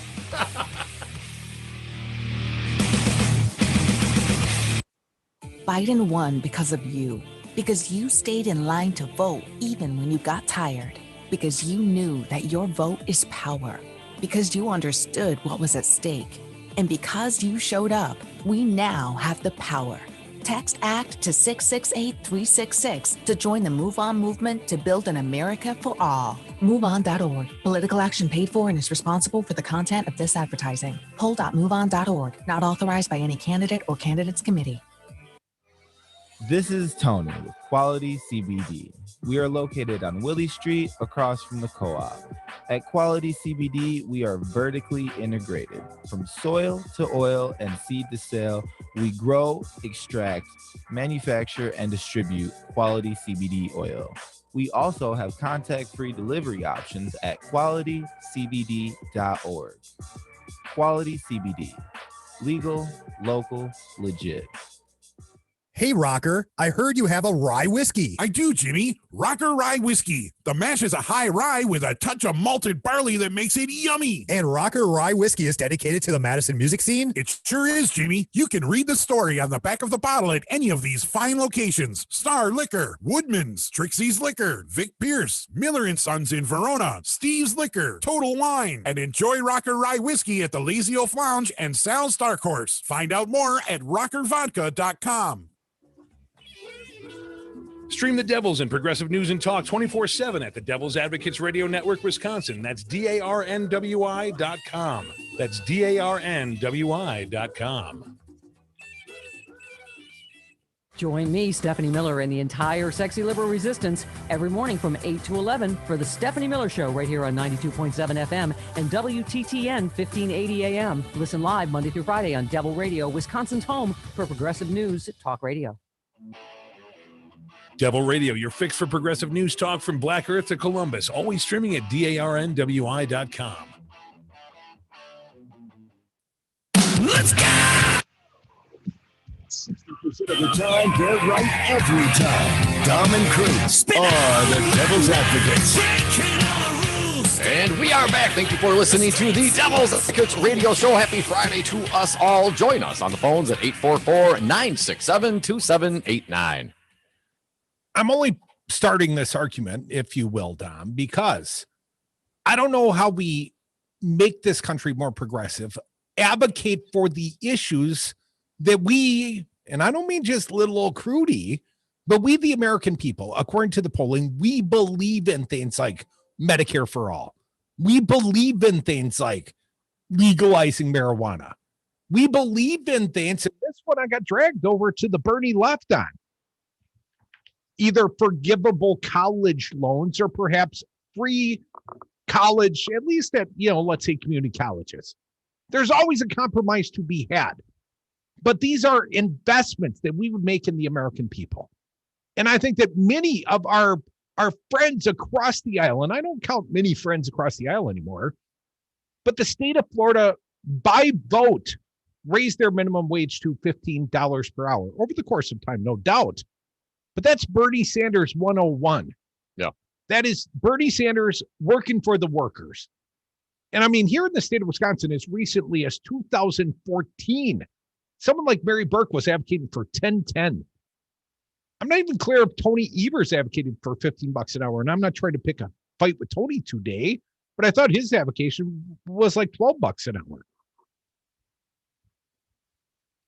Moderates don't take us to where I want to end up. And moderates start the negotiations in the center, and then they get pulled to the right. And when they look at us, we the progressives, we the engaged, we the grassroots, we are the ones that were funding that grassroots campaign of Bernie Sanders, $27 at a time. I know I gave him my $27 a couple times, and I know a lot of our audience did too. And here in the state of Wisconsin, Bernie Sanders definitely had a base. He won the state in 2016. He obviously lost the primary in 2020, but he had already conceded. It wasn't a contested primary per se, but the reason why, and Bernie Sanders does quite well in the rural parts of Wisconsin, won 71 of 72 counties in the primary. How's he do that? It's issue driven. It's not about Bernie Sanders' personality. It's kind of a grouchy guy. I met the man. I mean, it's not sunshine. That's not why people are voting for Bernie Sanders. Well, it is some of Bernie Sanders, because not only is he saying these things, but he said that he's been very consistent throughout his political career, and he has a history integrity, of backing up what he says, and consistency are character traits. So, but in that sense, it is character, because this is not anything new to him. I mean, if former governor of Wisconsin Scott Walker jumped on the progressive bandwagon, I don't think I'd be buying what he was selling. Yeah, Bernie but Sanders Donald been Trump consistent. jumped on the populist bandwagon, Certainly. and a lot of his followers or a lot of people were convinced because he claimed to be for the people. He claimed the mantle of populism, and he owns the rural parts of Wisconsin. And Bernie Sanders would not have conceded rural Wisconsin and had to make his stake in 2 metros. I mean, Joe Biden, thank God for Madison and Milwaukee. And I realize those aren't all the Dems in the state of Wisconsin, but they were a large enough number of overvoting Dems to help carry the man to the victory in the state of Wisconsin. I think that race would have had a differing dynamic. And I realize Bernie Sanders is not going to be the president. And Bernie Sanders, in all likelihood, will never run for president again. And my question is who will be the next champion of the progressive mantle? Because if all we do is run out corporatist Dems, every election is going to be a skin of the teeth. Every election is going to be a turn out the metropolitans. Well, I think because the rural areas of Wisconsin don't find anything appealing about corporatist moderates. We're right, and I agree with that. So you have some swing voters that can go back and forth, the Obama Trump type voters. I think that populist message is something to consider. But you also got to understand the reality of it. Someone like AOC or someone like Mark Pocan in very, very safe liberal type districts, Certainly. right? Back to your point, who's going to carry the mantle, and if you start negotiating from the middle. Well, from a party perspective, from a team perspective, you got to have AOC, you got to have Mark, you got to have people like that out there, as you mentioned, to continual pull. Don't tell the to corporate moderates that. Okay, so but they also, your corporate moderates, I assume you're thinking of those who are in those kind of swing districts who have to consider their constituency, regardless of what they say. So I think there's some danger because everyone's an individual and they decide to run and be a Democrat in the party, but they also have their own district drama and their own issues to deal with that may go contrary to the party politic, let's call it. So I think I'll let Joe Manchin off the hook, but what about the rest of them? At the end of the day, the party needs AOC, and I think though it is and Mark Pocan, and those are going to continue to pull that to the left because you're going to have your moderates that are going to have to deal with some folks who have an issue with the messaging on defunding the police because they're in a district where they're going to have to work with Republicans and try to get a majority of votes in a very difficult situation. And I think those folks need to have some, and not that anyone can give them anything because they're volunteering their time to do this to represent their constituency, but they got to have some room to negotiate and to move around there as well if you want to keep, the majority. I think that's ultimately the point. Now, the infighting is the part that I think is really short-sighted. And I don't know if that's just to rev up their base or if it's something that the Republicans love to see, as everyone likes to see your adversaries divided. But that infighting, the recognition that we need an AOC and that the reality of the moderates is something if everyone agreed to, you'd have less of this banter back and forth. Again, get to the principles and the policy specifically and agree to that and then work on the messaging, sure. But I don't think it's necessarily they have to agree on everything all the time. It's just that everyone needs to respect the other person's positions and where they're at politically in their districts and give them room to work around that. Where do you think the future of the Democratic Party is? Is it the with left. the moderate corporatist or perhaps to the left of that? Sure. So if that is the future of the party, and we've got young progressives trying to take us towards that future, and we're resisting them, kicking and screaming, talking about the corporatist Dems, but don't be shocked when it's a coin flip election each and every time, because you're basically giving them a lighter shade of pale than the Republicans. More Devil's Advocates want to hear from you. It's Friday. We air grievances. 844-967-2789.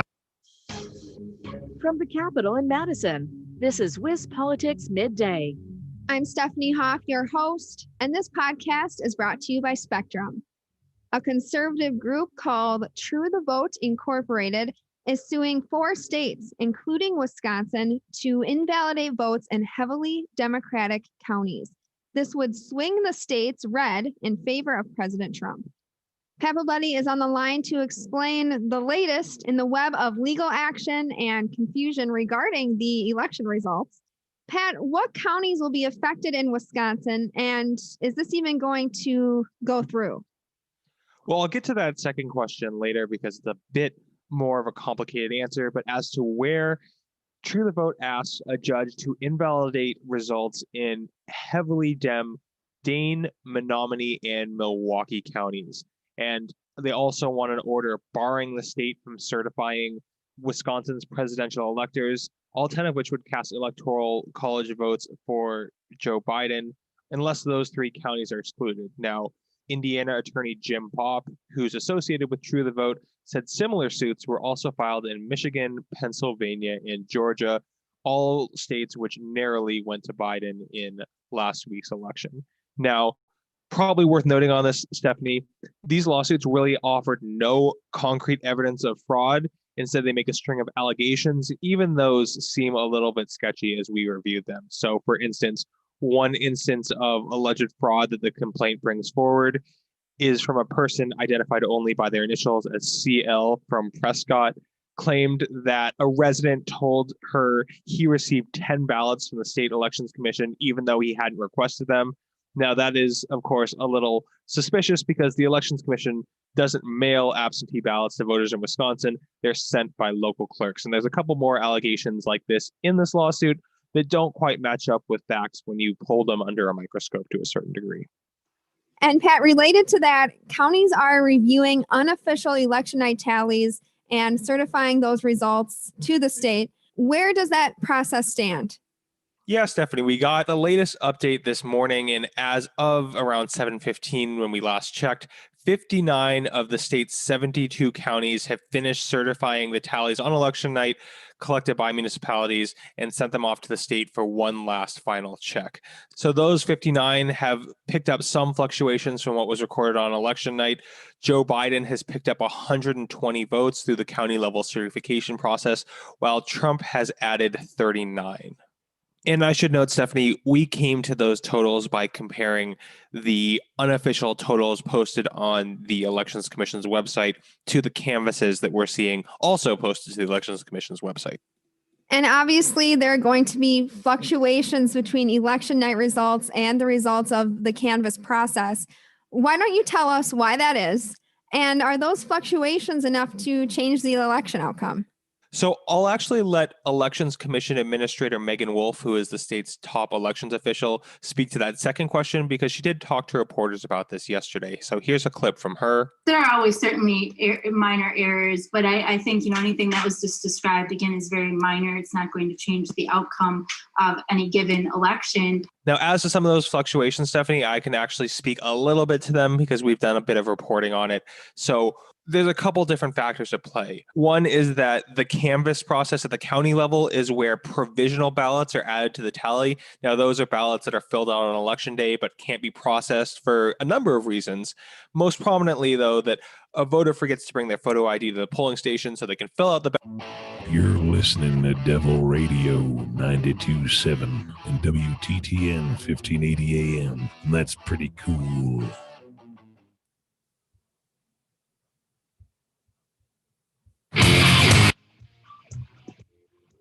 Devil's Advocates, the fix for political junkies everywhere. Welcome back to the Devil's Advocates radio show. It's Friday afternoon fights. We're not fighting. We're just talking. Well, you get me a little fired up some days. Good.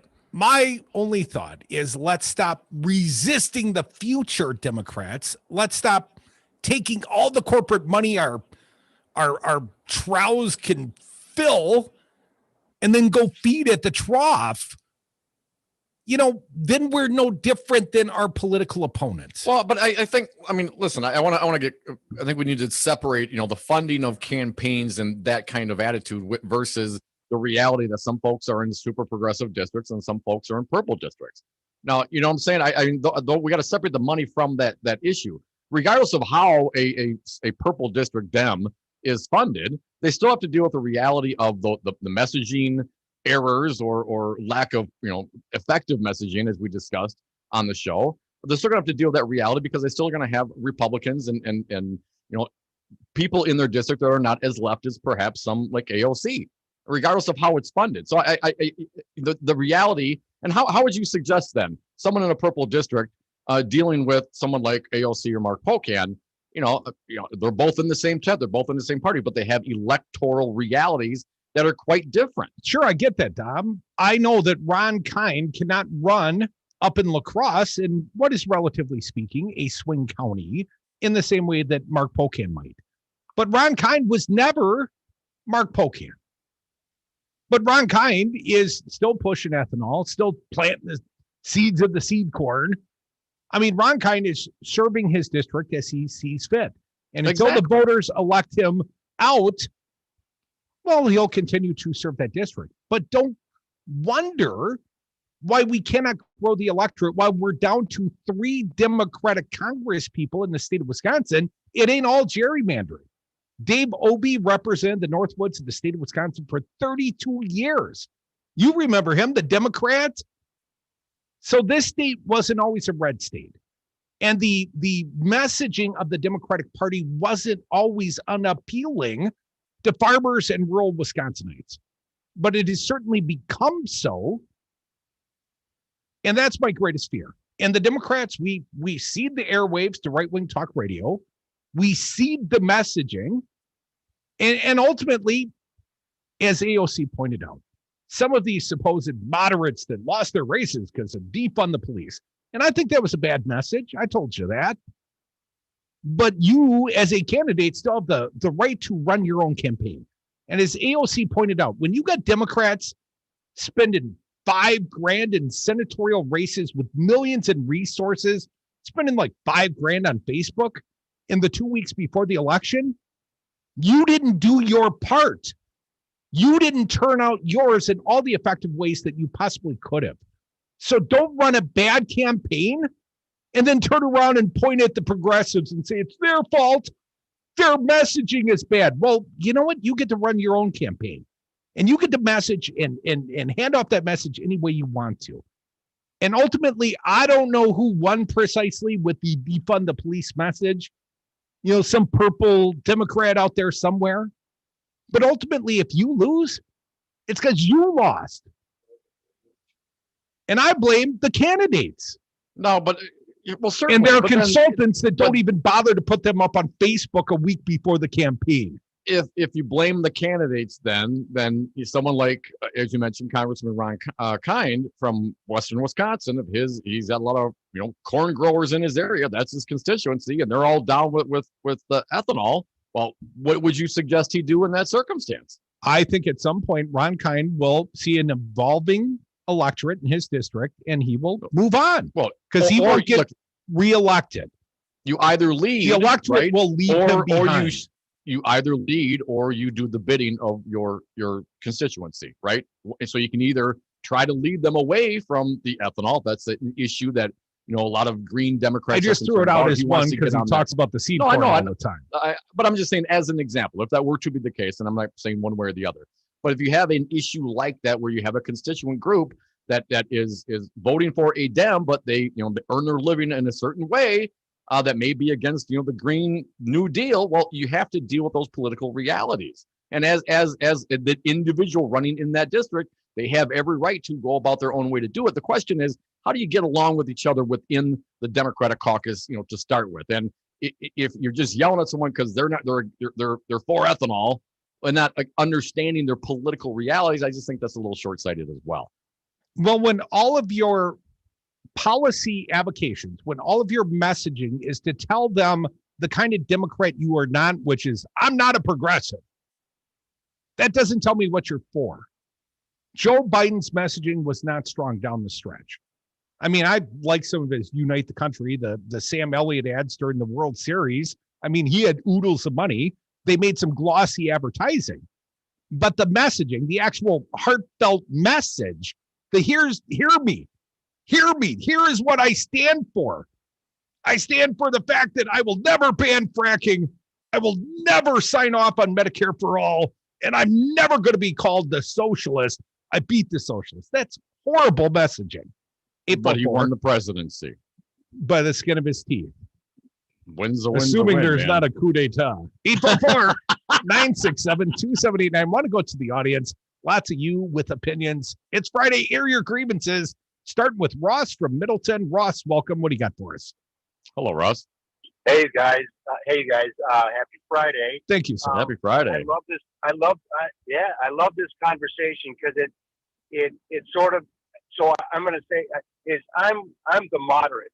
I'm a little bit older than the average person. I'm like, and so I sometimes wonder if age brings moderation. Like you have these experiences. Oftentimes the fire of the progressives seems to be in young people, and then yet you look at Bernie Sanders, who's an older guy, but in many respects, Bernie has been driving the conversation. And I have to give him credit for driving the healthcare conversation. That is, he has made us think more and more that healthcare is a right. I don't know if he gets total credit for it, but I guess where I'm going is that I really feel like that moderates are the ones that are trying to look at both sides. So, Dom, you were making a great example of Representative. If you think Dom's making a great point, you must be a moderate. But please continue, Ross. Well, so I mean, I think that's exactly, and yet Ron Kind has probably voted for every reasonable progressive bill, although we haven't seen any in quite a while. So hypothetically, like you look at when Obama was in and we got that health care, the Affordable Care Act through, it was this is in essence, it's kind of a progressive idea that had kind of a moderate spin because of trying to put a marketplace concept on it. But it took a bunch of moderate Republicans, a couple, and maybe moderate Democrats to pass this thing because they knew their districts weren't good. And then 2 years later, all those guys get voted out, and Obama's a lame duck. And I kind of sort of feel like this would be what would happen. I don't really believe that Bernie Sanders would have won. I don't think that AOC she's a strong voice because she's a woman. She's a woman who's got all this experience. But I feel like what worries me about Bernie, and maybe I'll just sort of end my little tirade here, is that Bernie gives me the impression, and sometimes these Democratic socialists give me the impression, is that they want to literally not necessarily, or not only just bring in like some health care, maybe raise a tuition, and maybe even get some free college, but it's almost like they want to change the system. It's almost like what they're saying is this capitalist, all this kind of stuff. And that's a scary, I'm going to say that becomes a bit controversial, scary, whatever. What if Bernie said, and I'm worried that we would, go ahead. What if Bernie said defund the military? Defund it to levels that would allow us to reprioritize our money and provide health care to all the citizens of our nation. Would that scare you as a moderate, Ross? He would end up in the dustbin of history if he said defund the military. I feel like this country is at a default is a conservative country.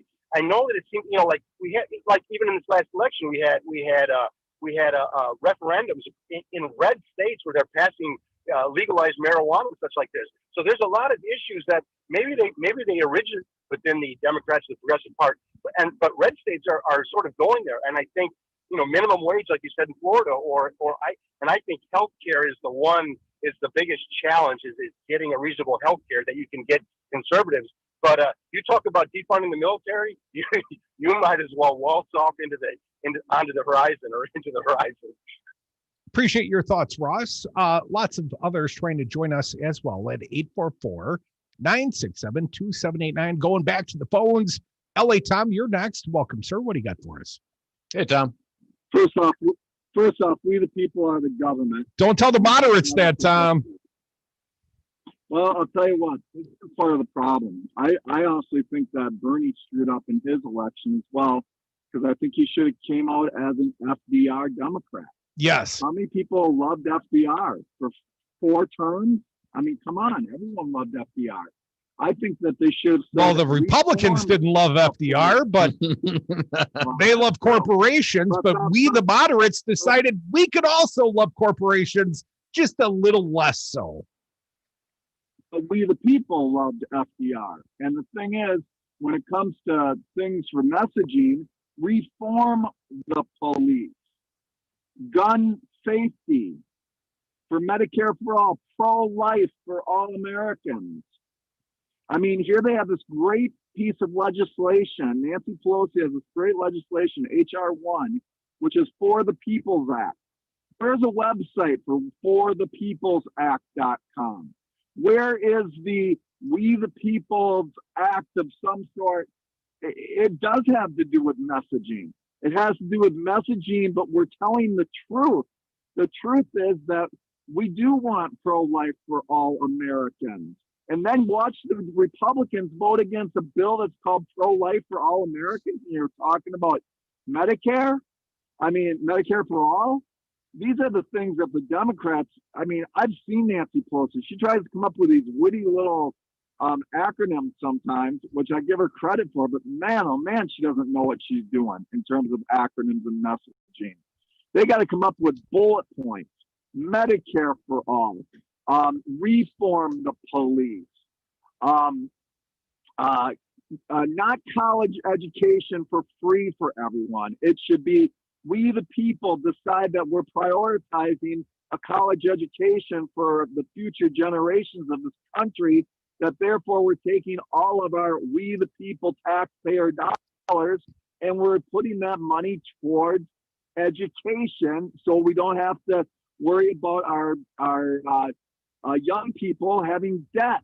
I mean, there are ways to be able to talk about policy in a simple, simplistic way without being so hyperbolic about things. But Tom, who's gonna pick up these mantles, these messaging mantles? Bernie Sanders, near the end of his political career, one must assume, and it's not going to be Joe Biden. So who's going to pick up this mantle? Who's going to drag Joe Biden to marijuana reform, to a public option, to the things that we as progressive, we as liberals would like to see? If no one's even out there advocating for it, how do we ever get from here to there, Tom? I am hoping that it's people like Killer Mike. I am hoping it's people that we don't even see on the scene right now, that basically are smart, intelligent people that can give the progressive message, but give it in a way that people even in the small rural areas of this country can look at it and go, yeah. I mean, as an example, you want to say I'm a moderate? I don't think people should be just sitting on their couch and collecting unemployment. But I do believe, like FDR did, I believe that FDR said, let's do the WPA system. When the private sector is not going to hire people, then you know what? The government is the employer of last resort. What is wrong with that? And why would a rural person that seems to think that the unemployed are just sitting on their ass at home, why aren't they saying that? Raise the minimum wage. Why do we want to raise the minimum wage? So someone's not, sitting and collecting more money on unemployment than they are sitting at, sitting at home, collecting unemployment. Oh, hey, Tom, love you, man, but you live on the leftist coast. Does that sell on Main Street, downtown, small town, Wisconsin? Come back with us. It is a town hall. We air grievances. It's Friday. Want to hear from you. Lots of people lining up. 844-967-2789. Plenty of time for your opinions today. So, Darcy, it's too bad we can only meet during 30-second commercials because I have some follow-up questions for you. Sure, Dom. I'll give you 20 seconds. Well, you say don't call the sign to see the property with that agent, or you're not free to write an offer for me, but why? And why is it your services would be free? Those are excellent questions, Dom, just not for a radio ad. Just go to our website at SolidarityRealty.com and click on the orange button on the homepage that says, why not just call the sign? Solidarity Realty. They're real, they're solid, and they're honest. And you won't be limited to 30 seconds. Find them at SolidarityRealty.com. Stream the Devils and Progressive News and Talk 24/7 at the Devil's Advocates Radio Network, Wisconsin. That's DARNWI.com. That's DARNWI.com.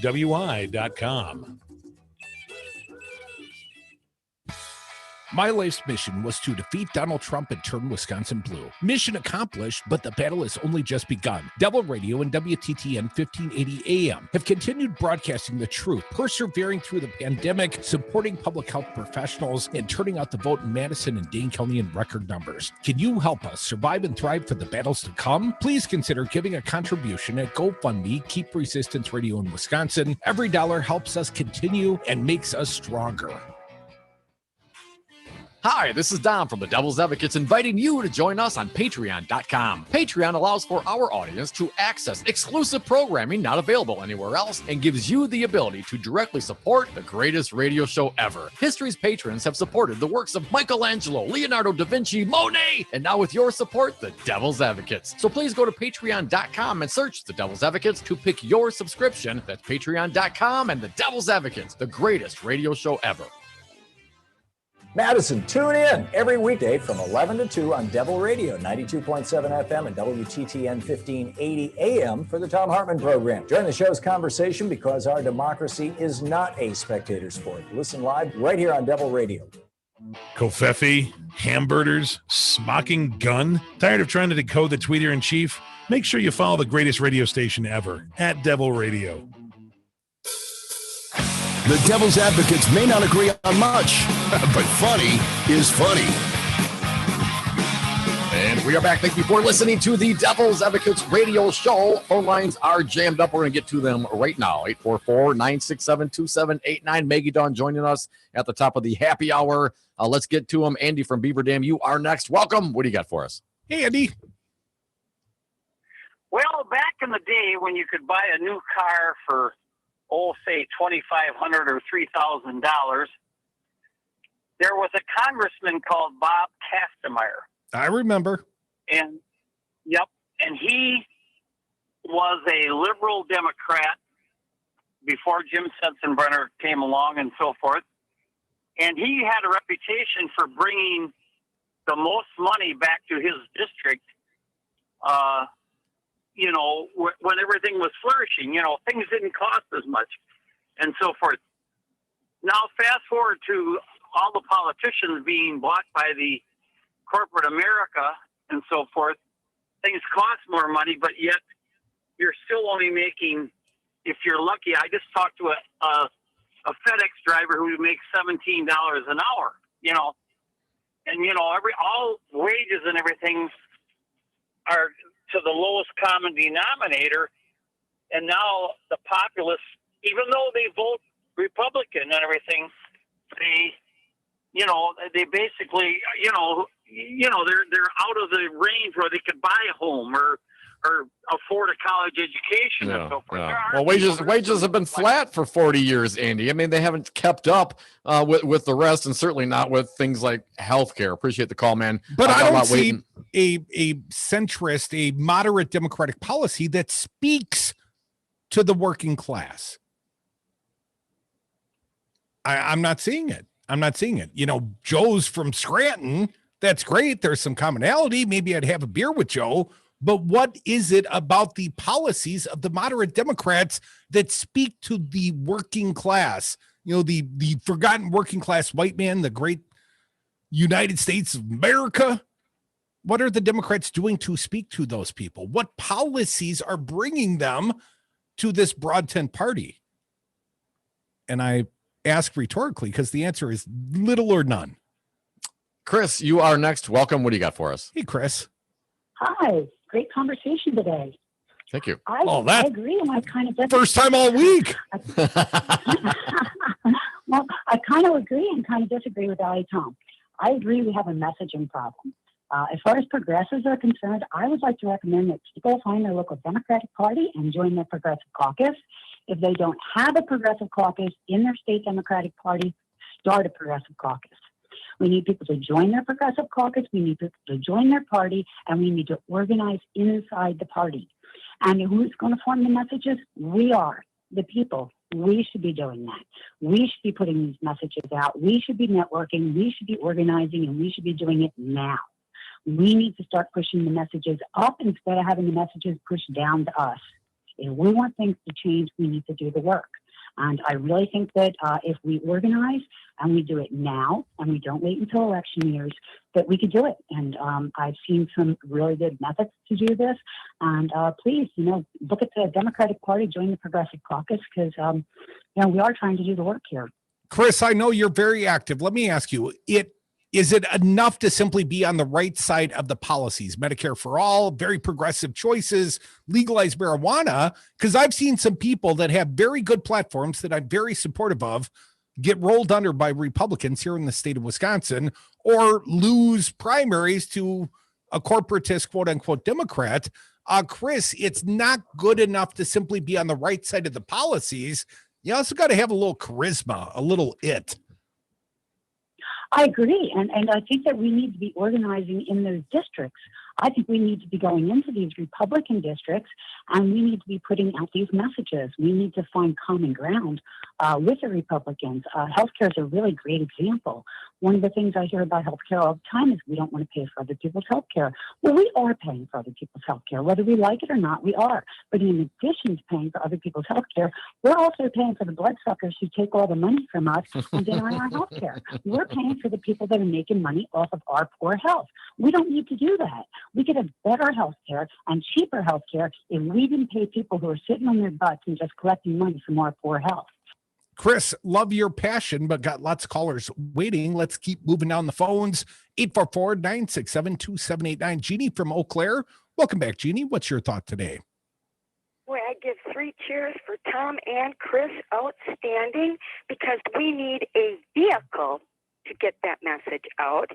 Because on our side of the state, I was looking at all of the returns, and it's the rural areas, that used to support Obie. Now, Obie was really popular, and then we got more and more right-wing radio that was really going after him. And I had a feeling that, when he retired, he might have had a little struggle, if he would have went out again, because of the lies and the rhetoric and the talk. They are really good at programming people from all different sides. They're organized. And, and I agree with Chris, the message has to get out. It has to be clear. It has to be to them, what the Democrats stand for. Because guess what? They've already been pigeonholed by right-wing radio.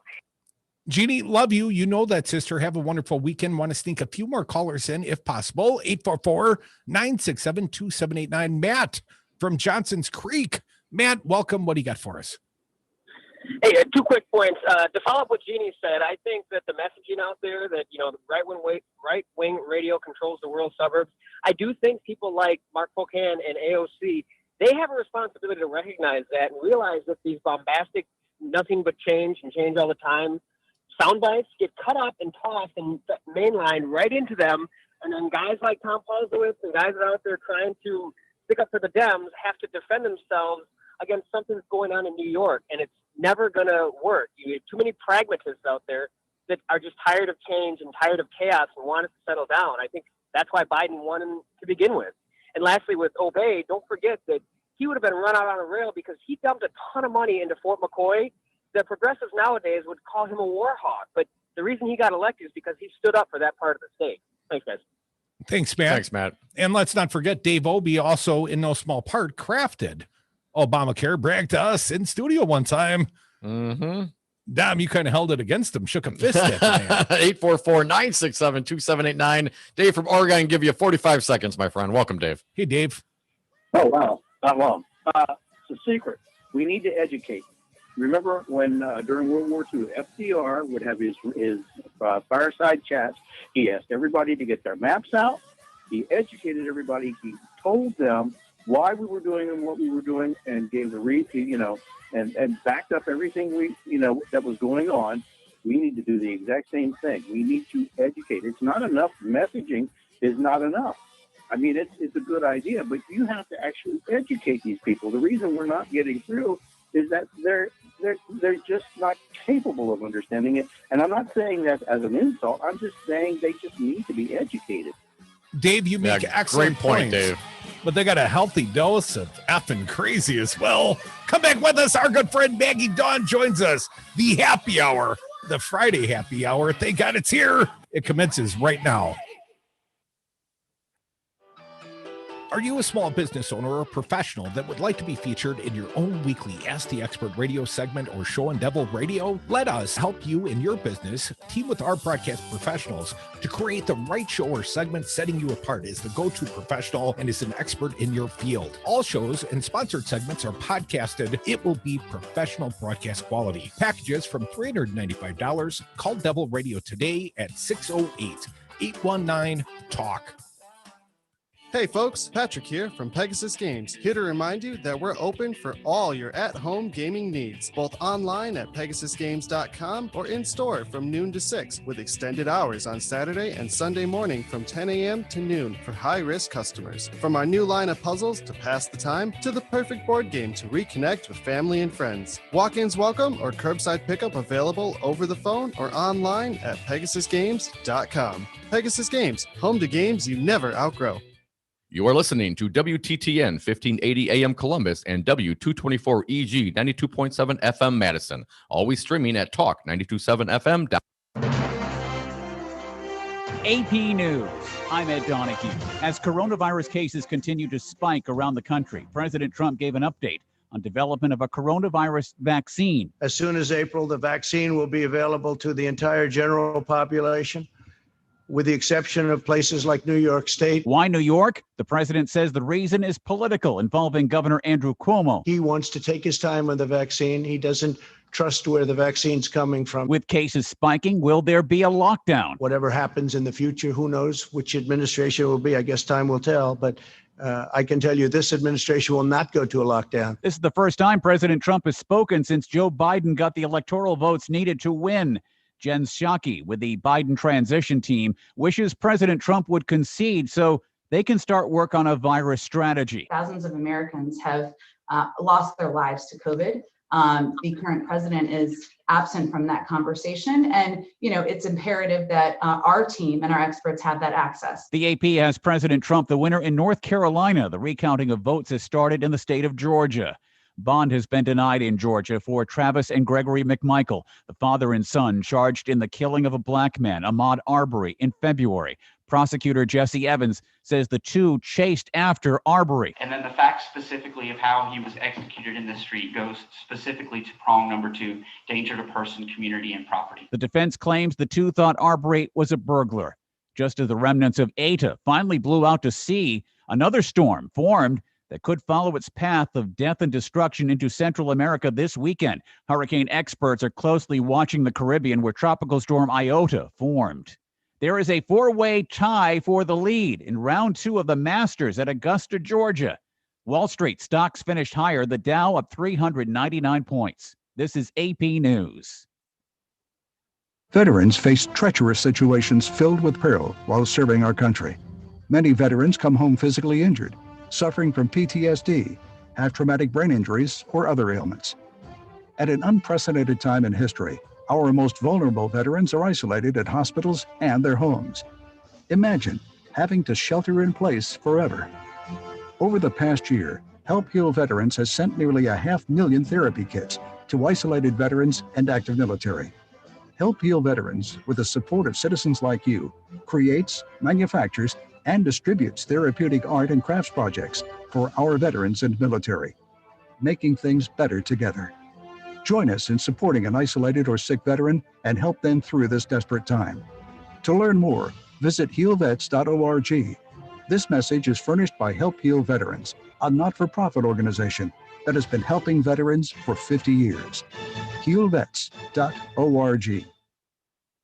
Wash your hands, avoid sick people, and touching your face. There are everyday actions to help prevent the spread of respiratory diseases. Visit cdc.gov/COVID-19. Brought to you by the National Association of Broadcasters and this station. America has chosen Joe Biden and Kamala Harris to lead our country. Now it's time to get to work. Time to expand healthcare and tackle the coronavirus pandemic. Time to restore our democracy and unify our nation. It's time to put this administration to work for us. Text ACT to 668-366 to join the Move On movement to build an America for all. Political action paid for and is responsible for the content of this advertising. Poll.moveon.org. Not authorized by any candidate or candidates committee. Stream the Devils and Progressive News and Talk 24/7 at the Devil's Advocates Radio Network, Wisconsin. That's DARNWI.com. That's DARNWI.com.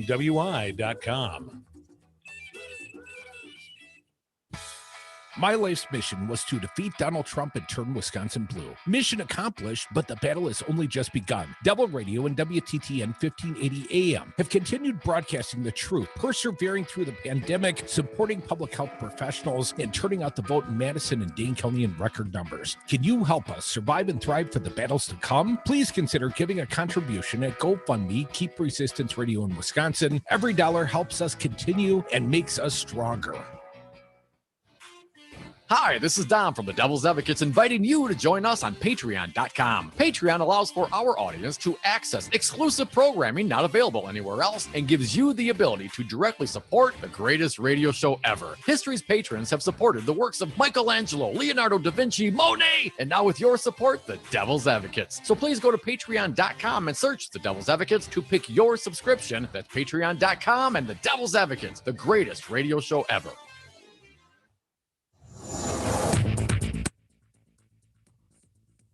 For Devil Radio, 92.7 FM and WTTN 1580 AM, I'm Luke Mathers with your headlines for Friday, November 13th.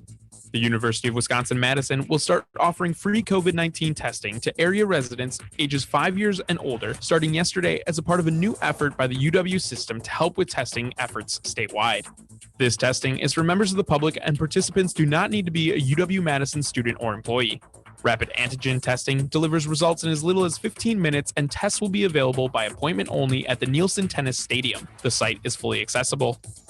An officer and another person were injured in a 3-vehicle crash downtown Madison Thursday night involving a squad car heading to a weapons call, Madison police reported. The crash happened about 10:15 p.m. Forecast of mostly cloudy skies for Dane County today, high of 38 degrees, low of 27 degrees. You're listening to Devil Radio. Warning, you are about to listen to the greatest radio show ever. And due to contractual obligations and to shield our airwaves' corporate licensees from any semblance of liability, responsibility, and gullibility, we must tell you the views represented on this show are not necessarily those of this station or its management. This radio show contains differing points of view on current political topics, and due to the nature of its contents, it should be heard by everyone. Thank you for listening. 3, 2, 1. Now live from the heart of liberal Wisconsin, where the political party is just beginning, welcome to the Devil's Advocate Show. Best friends proving it's never personal, only politics. Please allow me to introduce myself. Now here are your hosts, Dom and Crute. Welcome back to the Devil's Advocates Radio Show. Dominic, we are sliding into the Friday 4 o'clock happy hour. Your happiest hour of the day. Yeah. And you'll be even happier when you learn we got a fine co-host for this hour. She is Maggie Dawn, formerly of Dawn of the Resistance, although she threatens to bring it back to the airwaves in 2021. Excellent. Maggie, you better not be teasing me, sister. I miss you on the radio. Hey, Maggie. I miss you guys too. Hi, how's it going on this cold but sunny Friday afternoon? Oh, it's glorious. It's nearly the weekend. The entire state of Wisconsin under a massive COVID pandemic. We've got lawsuits challenging the veracity of the vote in both Dane and Milwaukee counties. And, you know, my little buddy Dominic getting under my skin. So just another Friday, as far as I can tell, Maggie. Sounds about right, guys. Yeah. Maggie, if we could, let's start with this lawsuit. This very meritorious lawsuit, I feel quite confident. The one where they want to throw out all the votes from Dane, Milwaukee, and Menominee counties, 3 of the bluest counties in the state of Wisconsin. Can you even explain what the merits of the case might be as you see them reported, Maggie? Yeah, it's actually a really difficult complaint to patch together because in the end, what they're asking or what they're alleging is that for a variety of basically unverified hearsay anecdotes from 6 individuals who are unnamed without any sworn affidavit supporting their factual claims. They don't claim that a single vote or that a single non-qualified elector voted. They don't claim that there was a single illegally cast ballot. They don't claim anything like that. But what they say is that these 6 unverified, unsubstantiated hearsay allegations of 6 unnamed individuals somehow equate to unconstitutional equal protection violations of other voters. In other words, that other voters' votes were diluted. And as a remedy for that equal protection violation, they're proposing to violate the rights of all of the voters in Dane, Milwaukee, and Menominee counties. It's like, it's like the old saying, like, I just want to respond and be like, 2 wrongs don't make a right, even assuming what you're alleging is a wrong in the first place. It's an absurdist, I would say fraudulent sham lawsuit. It is standard issue gaslighting. This lawsuit itself is the fraud. They have not alleged even a scintilla of credible voter fraud, not a single bit.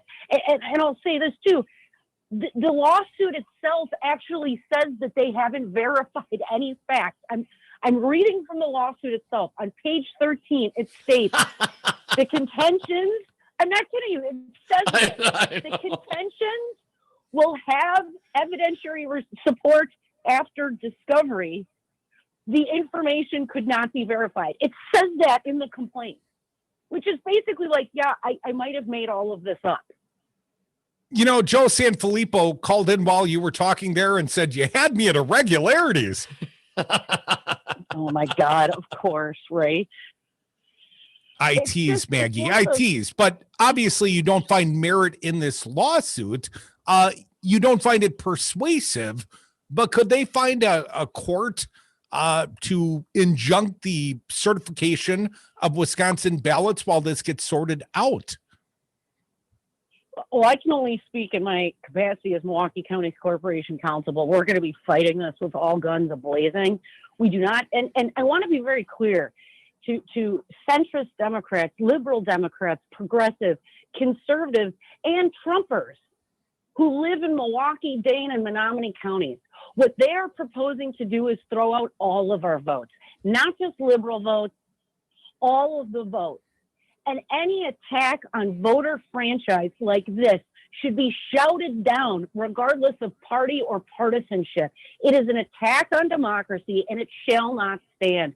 We will be, of course, asking the court to dismiss this, mainly because the remedy that we seek would actually wreak a constitutional harm that we have not seen in electoral politics since poll taxes. Okay? It is that bad. And the idea that both Milwaukee and Dane counties were included in this lawsuit, who have large urban populations and large Democratic voting blocks, it is so patently ridiculous because some of the rules that they complain of are rules that the Wisconsin Elections Commission, which has 3 Republicans and 3 Democrats, established. So a bipartisan election oversight body, the Wisconsin Election Commission, set forward certain rules ahead of absentee voting in this election that applied to all counties, not just the 3 that have been sued here, but all 72 counties. Presumably, all 72 county clerks and all of their local municipal elections directors followed those WEC established rules. But somehow the other 69 counties aren't getting sued for doing the exact same things that the WEC required of all counties. It is, again, it's partisan, it's anti-democratic, it is itself a fraud. Maggie Dawn, see if you can follow the logic of righty-whitey talker Dan O'Donnell, a lawyer and, bloviator on the radio. But Dan O'Donnell's contention is effectively, if you drive down the road every day and one day you get pulled over by the cops and you say, but I've been speeding since 2016 each and every day, you never pulled me over until now. I guess his analogy being that effectively, despite the fact we've had 11 statewide elections and the WEC is the ones giving this directive, the Wisconsin Elections Commission, the fact that it is illegal under statute, well, just because it's never been upheld that way, doesn't mean we shouldn't go back to the source law. Maggie, they could pull us over for speeding at any time. How do you like his logic? As with most arguments that come from righty talk radio, conservatives and Republicans, the premise upon which their argument is based is false. The fact of the matter is that these were legally cast ballots. His analogy to speeding presumes illegality. None has been proven. None has ever been proven on a systemic basis. Individual instances of miscast ballots are exceedingly rare. And there is no question, zero question in my mind, that the ballots being complained of were ballots cast by electors who are valid electors, valid voters. And to say that because you Republicans don't like the outcome of the game, that you want to now go back and change the rules to take something that was perfectly legal and try to morph it into illegal is just an absurdism. You don't get to lose and then go, oh, wait, let's change all the rules around so that I actually win. That's not how our elections work. And there's a fundamental common law principle in our democracy that dates back to English common law, and it's the concept of reliance. And what the reliance principle says is that whether it's in contract or in any other circumstance, if you say to someone, listen, if you meet these criteria and you do these things, you can cast a ballot. And you, a lay person, not an elections expert, not a hyper-partisan, not a lawyer, follow those rules and cast your ballot, you've relied upon the statement of rules from the appropriate authority, here the Wisconsin Elections Commission. To then say to that person who followed the rules, who followed the law, that their ballot doesn't count, should be something that strikes fear into the heart of every American, no matter what your party or your partisan affiliation is. It's wrong. Dan O'Donnell's analogy is bunk, it's bogus, and it's based on a false principle which presumes illegality, which has never been shown. Folks are listening to the Devil's Advocates radio show. Our pal, Maggie Dawn, Milwaukee County Corporate Counsel, joins us on the phones. And Maggie, I'm down. Let's say this happened, and these suits were successful because of this particular issue with the Wisconsin Election Commission allowing these things. Well, then, as mentioned, there's only 3 counties on here. If that were to be true, then wouldn't all counties then be thrown out because they were all under the same rule, and therefore would that just disqualify the entire state of Wisconsin? Do over, right? Again, you can see that as we go down this rabbit hole, the ridiculousness of these claims becomes very plain. The remedy that they've requested disenfranchises 2 of the largest counties in the state of Wisconsin. You want to talk about vote dilution? Vote dilution happens when you nullify my vote. If you wanted to, even if you presume that what they've alleged is true, which I simply do not believe. For example, I'll just give you a real quick point in fact. They allege that the Wisconsin Election Commission sends one individual 10 absentee ballots. Well, they're idiots because the Wisconsin Election Commission doesn't send out ballots at all. You know what I mean? It's like you don't even understand how this works, right? But Megan, then to that point, then, if I may, we're going to go to break here in just a minute. But if to that point, at what point does this become a fraudulent lawsuit. I mean, the lawyers are doing this, right? There's someone getting paid to do this. Can something be so outrageous that they would actually get censured for it? I actually have toyed with this idea to ask for sanctions and censure. Do it! It's irresponsible. Right? It's anti-democratic. But for me, my most important objective as Corporation Counsel for Milwaukee County is getting this garbage dismissed, to not create any issues of distraction for the court, but to focus the court's attention on how truly constitutionally infirm and factually unsupported this lawsuit is, so that the court may quickly dispense of it and our citizenry can have faith in our elections process. The harm this is doing with the complicity of Senator Ron Johnson and our Republican legislature in the state is simply disgusting. Sorry about that, Maggie Dawn. Stick around. We'll be right back. Maggie Dawn, Milwaukee County Corporation Counsel, joining us on the Devil's Advocates and taking your calls as well. 844-967-2789. Follow me.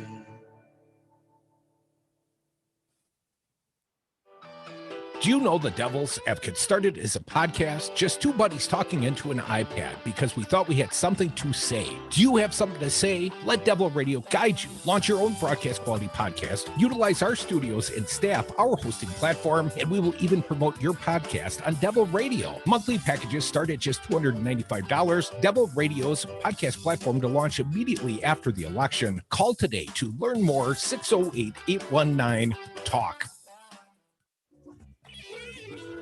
Stream the Devils and Progressive News and Talk 24/7 at the Devil's Advocates Radio Network, Wisconsin. That's DARNWI.com. That's DARNWI.com.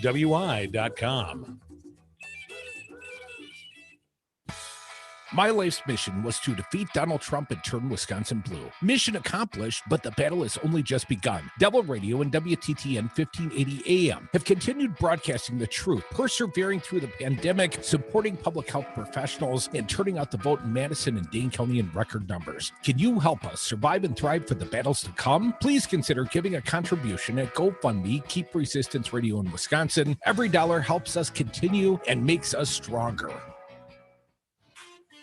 Hi, this is Don from the Devil's Advocates inviting you to join us on Patreon.com. Patreon allows for our audience to access exclusive programming not available anywhere else and gives you the ability to directly support the greatest radio show ever. History's patrons have supported the works of Michelangelo, Leonardo da Vinci, Monet, and now with your support, the Devil's Advocates. So please go to Patreon.com and search the Devil's Advocates to pick your subscription. That's Patreon.com and the Devil's Advocates, the greatest radio show ever. Join me, Stephanie Miller, and the entire Sexy Liberal Resistance every morning from 8 to 11 for The Stephanie Miller Show right here on 92.7 FM and WTTN 1580 AM. Listen live Monday through Friday on Devil Radio, Wisconsin's home for progressive news talk radio. From Columbus to Fox Lake, Devil Radio on WTTN 1580 AM is essential radio to get you through your day. The Devil's Advocates, because it's always 420 somewhere. And we are back from the 420 break. Thank you so much for listening to the Devil's Advocates radio show. If you missed any of this fine program, go online to DomInCrute.com. You can listen to and download podcasts and interviews. Dominic, we got a good friend and fine guest live via phone. She is Maggie Dawn, Milwaukee County Corporate Counsel. She's a friend of ours, most importantly. Maggie, thank you for sticking around.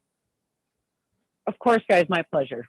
Thank you, Maggie. So, Maggie, it's only been, 10 days since the election, and I guess Georgia's been called, North Carolina called, Arizona called. Can we finally declare Joe Biden the winner of this election? Is that a safe bet, or should we wait on the lawsuits? Yeah, I've been asked by so many friends and extended family members, and I've told them all the same thing. Our elections officials, coast to coast, are consummate professionals, and the people that work with them to tabulate ballots have no objective other than to get it right. It doesn't do anyone any good to not get it right. The criminal sanctions for someone who works in a polling place, where's the intent? You would have to have hundreds of thousands of people in multiple states all deciding to risk their freedom to try to undermine our elections. When we've seen recounts, maximally you see a couple hundred votes swing. The margins that we're seeing in all of the swing states, Arizona, Wisconsin, Pennsylvania, Georgia, are wide enough to withstand even a few hundred, 500, 600, even 1,000 reversed votes, or votes that would potentially go away in a recount.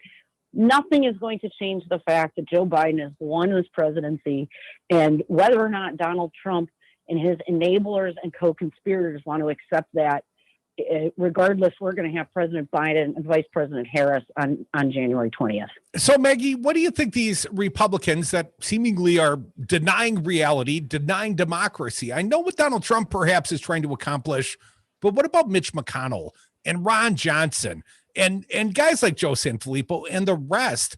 Right here in the state of Wisconsin, Wisconsin Republicans are either mute on this point, or they're, irregularities, got to count all the legal votes only. And, Donald Trump's probably been reelected. Where does this come from, Maggie, this alternative reality?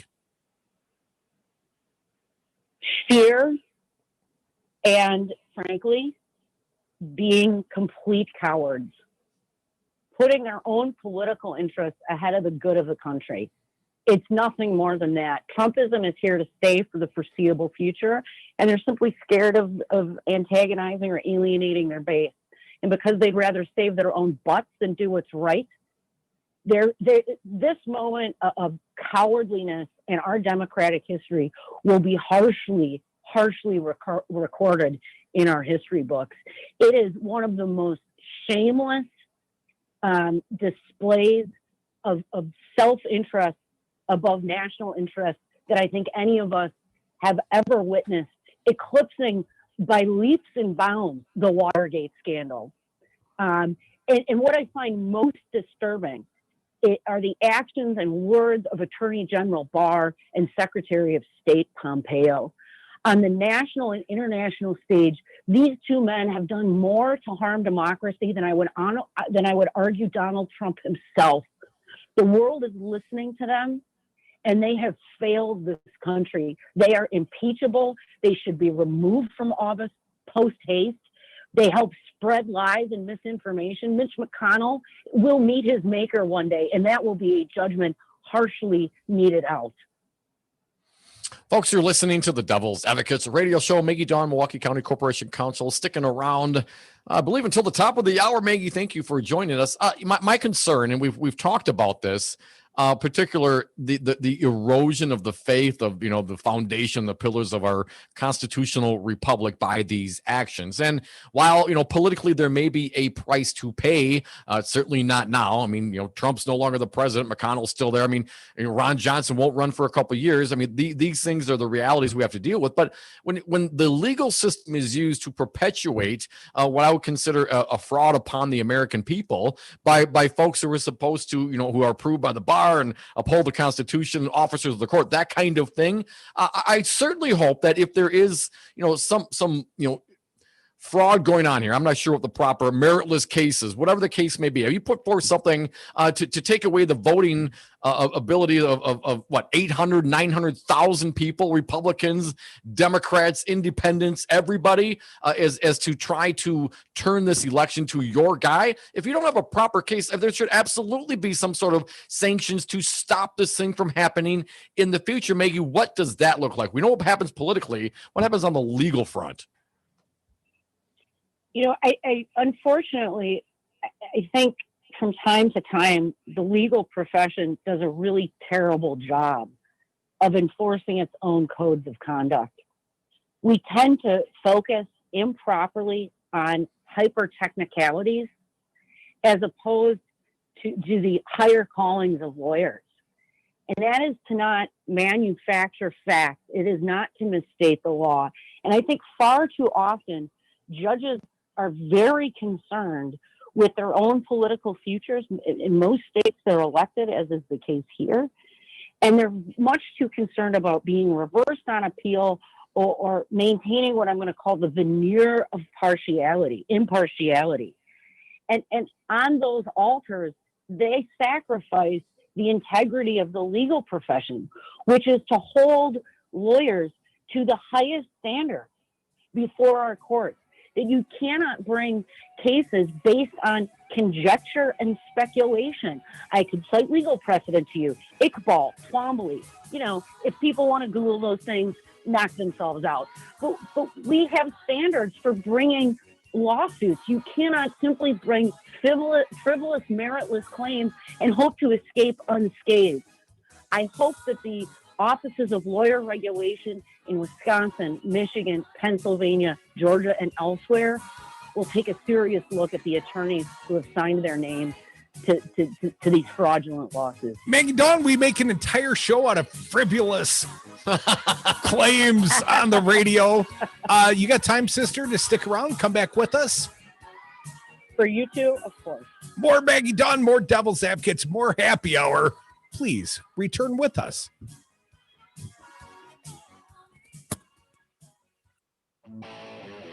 It could be. It might be. It is Devil Radio 92.7.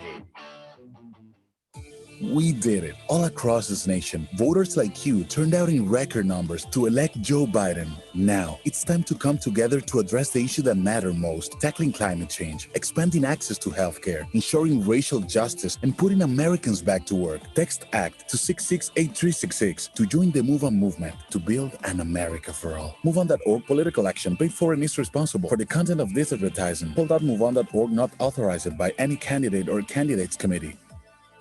Hey, Rocker, I heard you have a rye whiskey. I do, Jimmy. Rocker Rye Whiskey. The mash is a high rye with a touch of malted barley that makes it yummy. And Rocker Rye Whiskey is dedicated to the Madison music scene? It sure is, Jimmy. You can read the story on the back of the bottle at any of these fine locations. Star Liquor, Woodman's, Trixie's Liquor, Vic Pierce, Miller & Sons in Verona, Steve's Liquor, Total Wine, and enjoy Rocker Rye Whiskey at the Lazy Oaf Lounge and Sal's Dark Horse. Find out more at rockervodka.com. Trump and virus. I'm Tim McGuire with an AP News Minute. President Trump, speaking publicly for the first time since Election Day, praises Operation Warp Speed, the White House effort against the coronavirus pandemic. Trump also rejected tougher restrictions to control the surge in coronavirus cases. I will not go. This administration will not be going to a lockdown. Hopefully the whatever happens in the future, who knows which administration it will be. I guess time will tell. But I can tell you this administration will not go to a lockdown. A significant number of Secret Service agents have tested positive or are in quarantine, cases believed linked to Trump's flurry of rallies in the closing days of his campaign. President-elect Joe Biden's transition team says it's time for cooperation from the Trump administration. Transition advisor Jen Psaki says Biden has the right to know what's going on. It's the real-time threat assessment information, intelligence briefings that we would like to see him have access to. I'm Tim McGuire. Veterans face treacherous situations filled with peril while serving our country. Many veterans come home physically injured, suffering from PTSD, have traumatic brain injuries, or other ailments. At an unprecedented time in history, our most vulnerable veterans are isolated at hospitals and their homes. Imagine having to shelter in place forever. Over the past year, Help Heal Veterans has sent nearly 500,000 therapy kits to isolated veterans and active military. Help Heal Veterans, with the support of citizens like you, creates, manufactures, and distributes therapeutic art and crafts projects for our veterans and military, making things better together. Join us in supporting an isolated or sick veteran and help them through this desperate time. To learn more, visit healvets.org. This message is furnished by Help Heal Veterans, a not-for-profit organization that has been helping veterans for 50 years. healvets.org.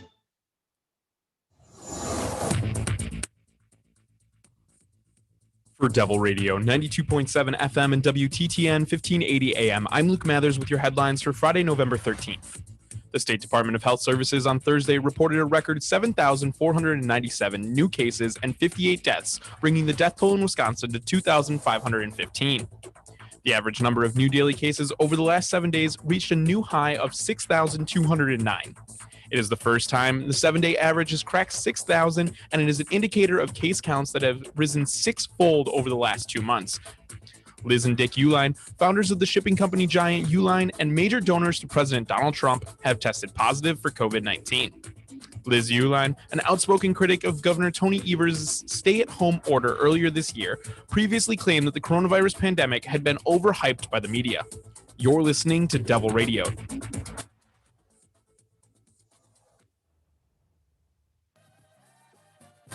Grass-fed, locally raised, 100% organic. Dom and Croots are the Devil's Advocates.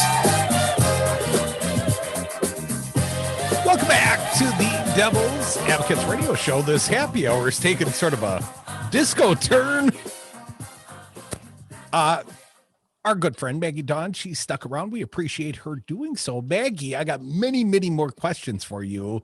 I want to turn our attention to the great state of Wisconsin.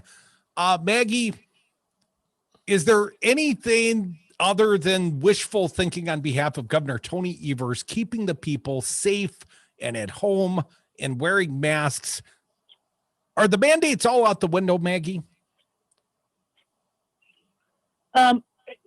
Without enforcement, it's quite difficult. And I find it really ironic, not to return to this bogus lawsuit, but we're hearing rumors that Republicans in the legislature are going to convene a hearing and start subpoenaing county elections officials to compel testimony about these ridiculous claims. They'll come back to work to do that. But hell if they'll come back to work to help save Wisconsinites' lives. Yeah. It's absolute. It's just the height of irresponsibility. I don't know what else to say. We have our state Supreme Court to thank, which stripped the governor of his ability to issue a safer at home order. Now, you've of course heard me talk about the fact that I think the governor's legal strategy and approach was a bit ham-fisted and haphazard. But that said, at the end of the day, he was right to assert that he has the power to do that, or that his DHS secretary has the power to do that. We're talking about lives and people's rights to be able to continue to breathe. And like any great public policy debate, it's always when two rights come together, right? Our right to practice our faith, our right to assemble, all of those things. They're not sacrosanct. They are not the sort of things that are like, and there are no limits to those under any circumstances. When we're seeing an exponential explosion of a deadly disease that simply cannot be contained and we have no vaccination for it, that's when you have to start balancing those rights. And the reluctance of the Republicans in the state legislature is morally inexcusable. Their reluctance to do anything, to lift a single finger, is just morally inexcusable. I don't know what much more can be said about it. It's disgusting. What about my right to freedom and jackassery?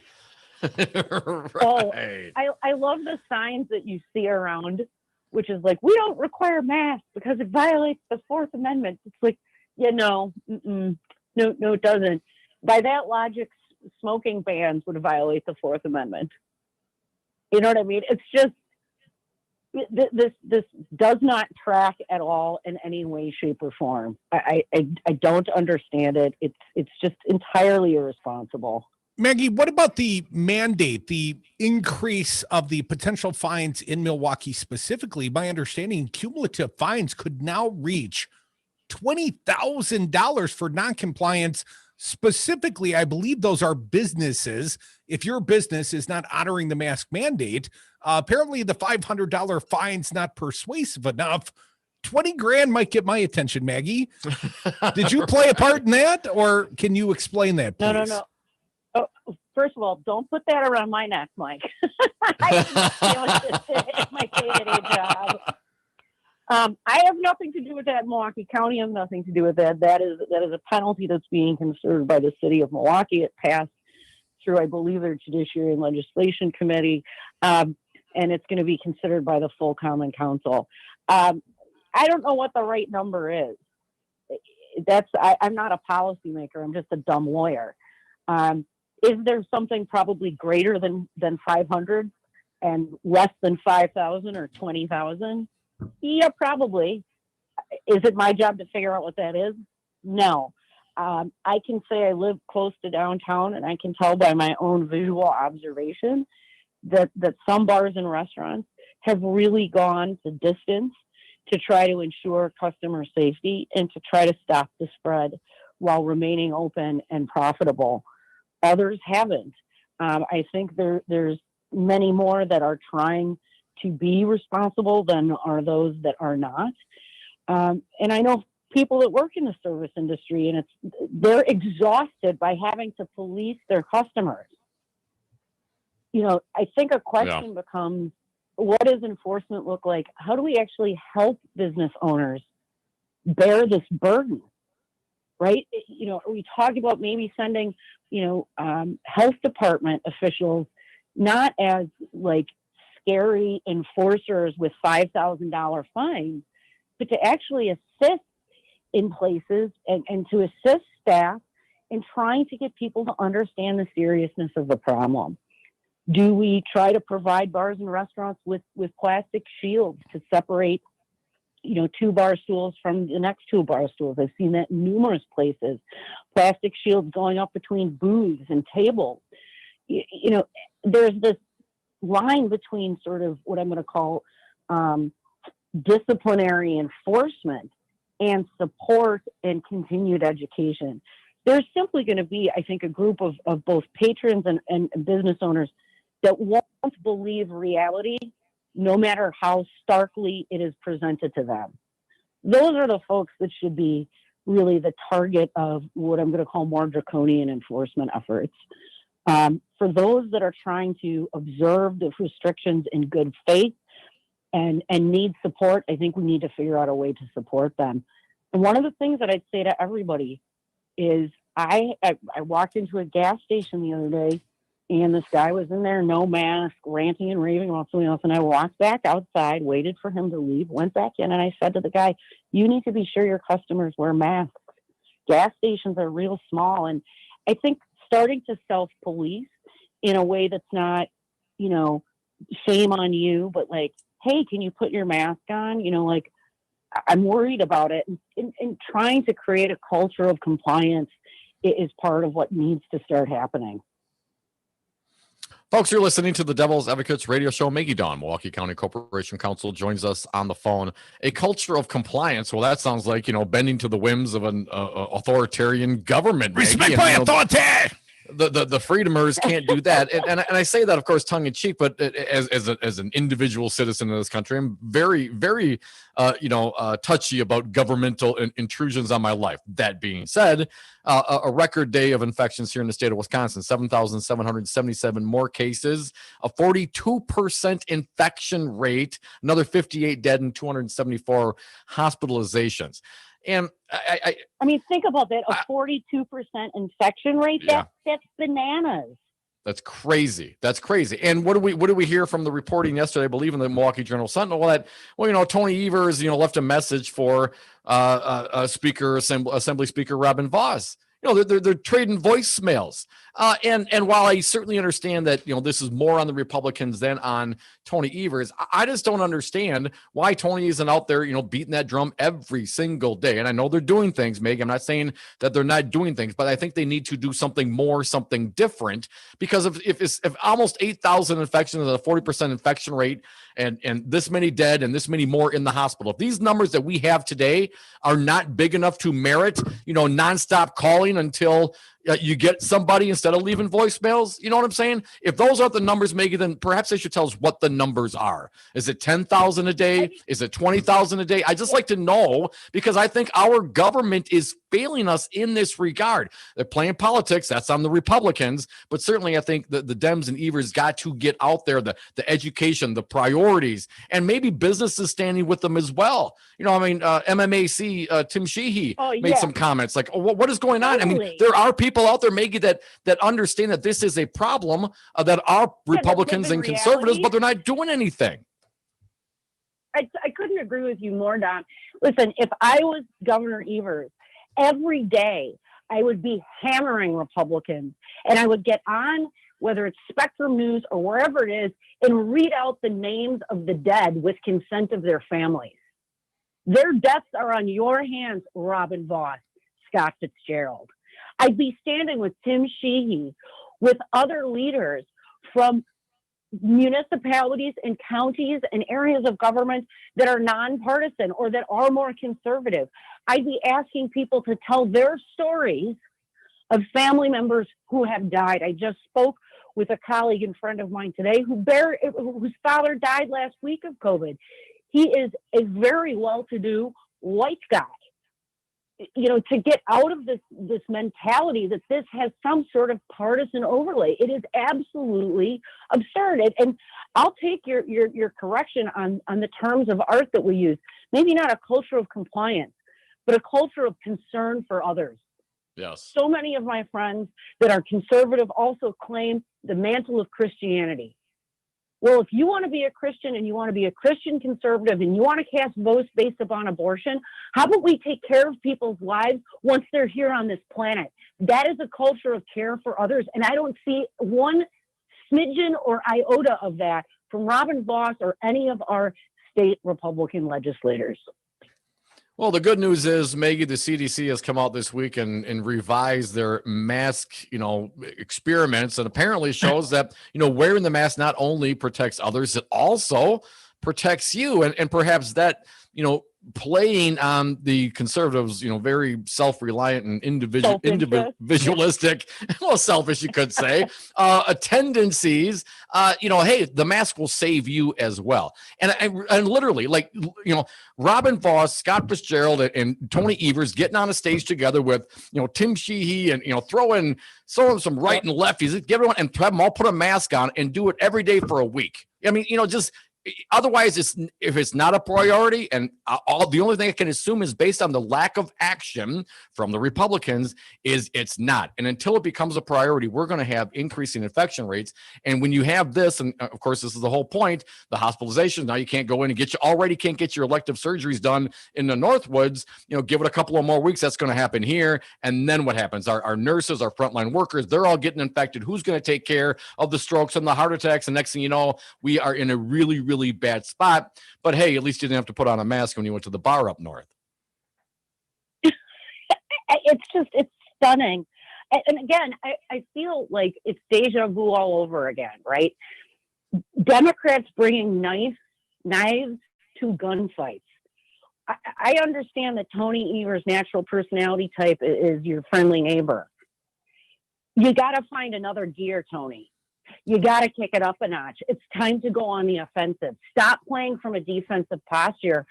People are dying. If not now, when? If you don't go on the attack when the very lives of the people that you represent are at risk, then when do you ever go on the attack? I don't understand this as either a political, a public health, or a PR strategy. I don't get it. I completely agree with you, Dom. 844-967-2789. We're going to take some callers. Crudy, you want to jump in? No, let's go to the phones. You and Maggie having such a good time. I hate to interrupt.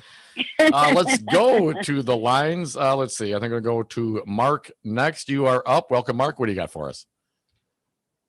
Yeah, hey Maggie, and you'll be glad to know if you haven't heard from the guys that I came clean on my first cancer screening post-surgery. So yay!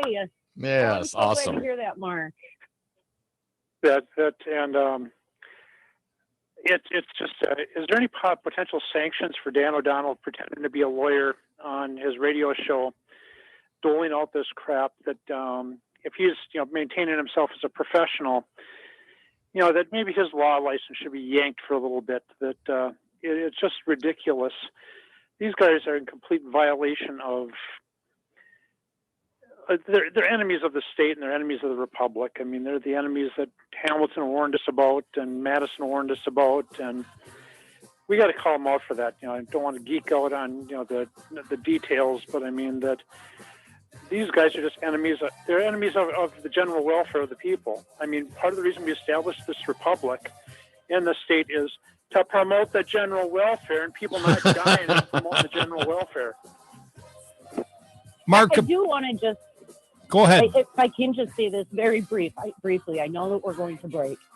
As abhorrent as I believe Attorney O'Donnell's viewpoints are, I will defend to the last his right to get on the radio and say them. But I'd also like to note that his license in Wisconsin is currently suspended for failure to turn in his continuing legal education credits. Just saying.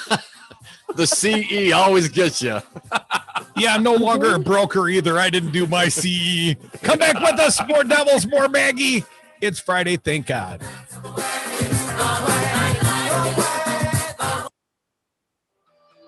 Are you a small business owner or professional that would like to be featured in your own weekly Ask the Expert radio segment or show on Devil Radio? Let us help you in your business team with our broadcast professionals to create the right show or segment, setting you apart as the go-to professional and as an expert in your field. All shows and sponsored segments are podcasted. It will be professional broadcast quality. Packages from $395. Call Devil Radio today at 608-819-TALK.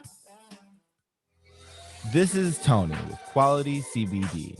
We are located on Willie Street across from the co-op.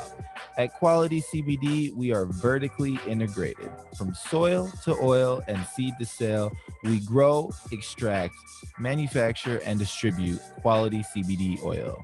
We also have contact-free delivery options at qualitycbd.org. Quality CBD. Legal, local, legit. Hi, I'm Anton Capella. As Chief Technology Officer at Five Nines, it's my job to make sure your network is up 99.999% of the time. Technology is constantly evolving, and keeping your business up to date in an ever-changing environment can be a hassle. At Five Nines, we're here to help. Five Nines is more than just our name. It's the level of service you can expect. Better IT gives your business a competitive advantage. Learn how Five Nines can help at fivenines.com. That's the number 5, NINES.com.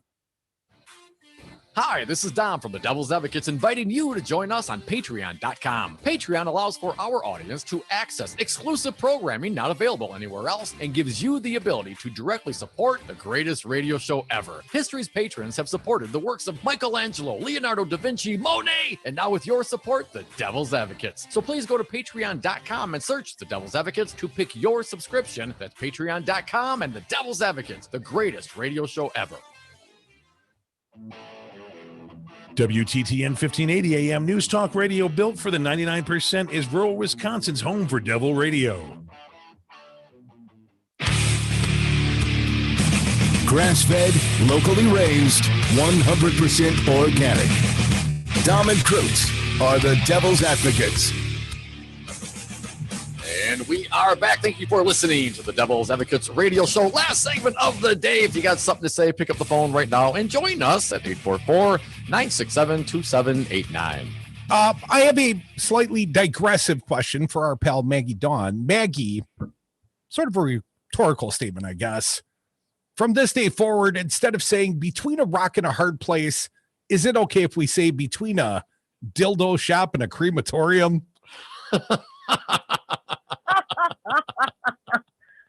I would suggest porn shop and a crematorium, but sure, knock yourself out with that one. That story, it was very intriguing to us, Maggie. The press conference at the Four Seasons Total Landscaping.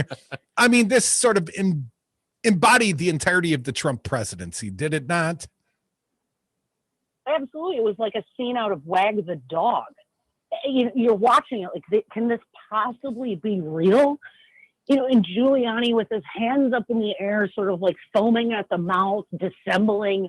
It was just, if it wasn't so tragic and if it wasn't what was actually happening and people taking that seriously, it would be downright hilarious.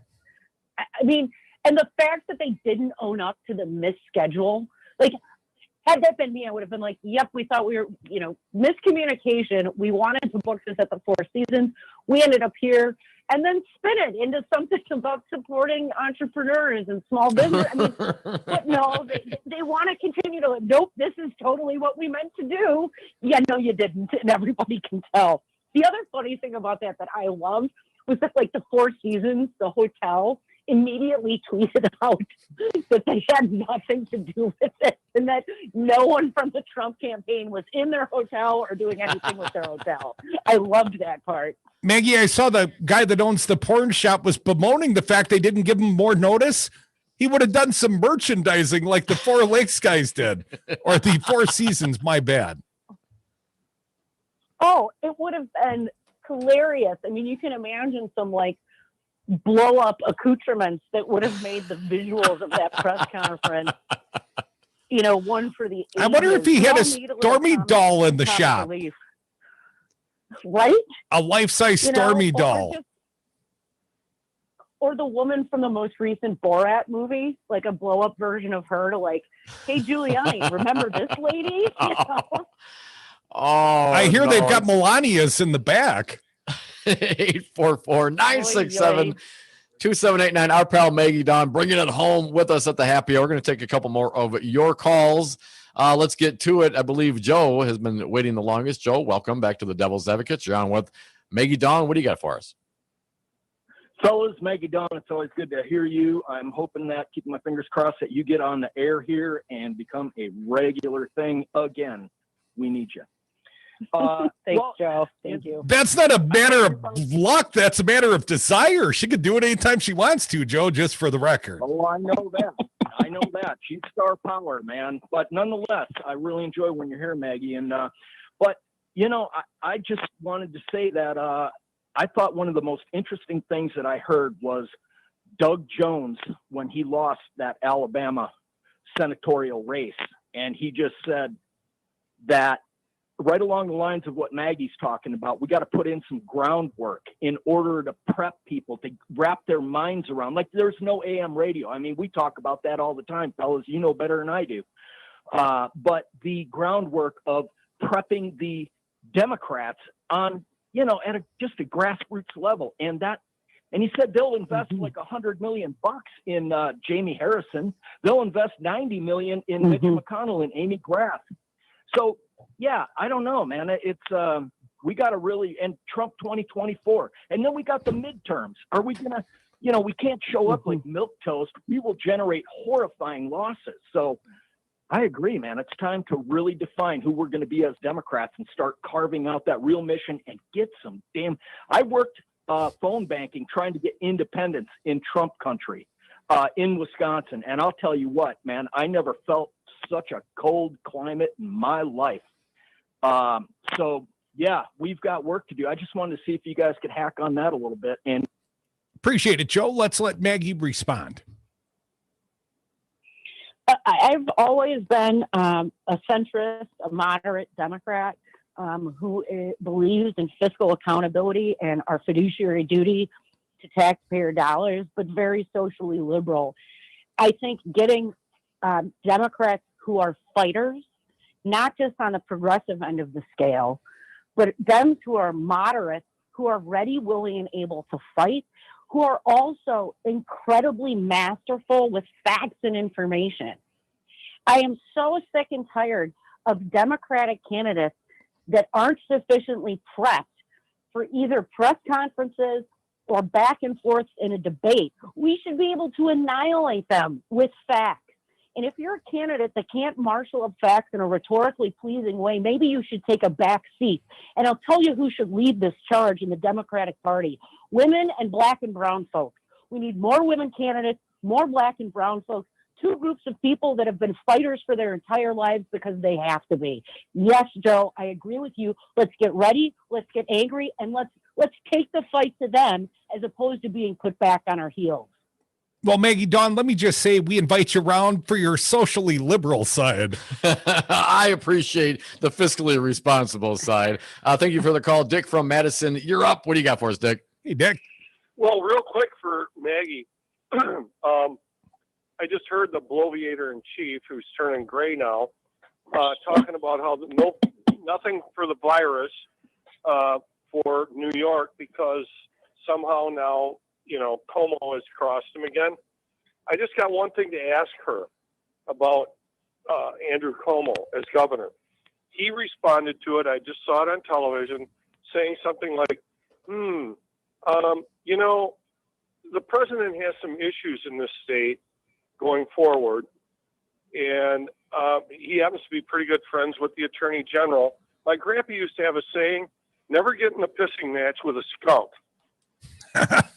I don't know how you respond to that, Maggie, but any final thoughts before we run out of time this afternoon? Yeah, every American should be sickened by a president who conditions doing the right thing for a state on its political leanings. People are dying.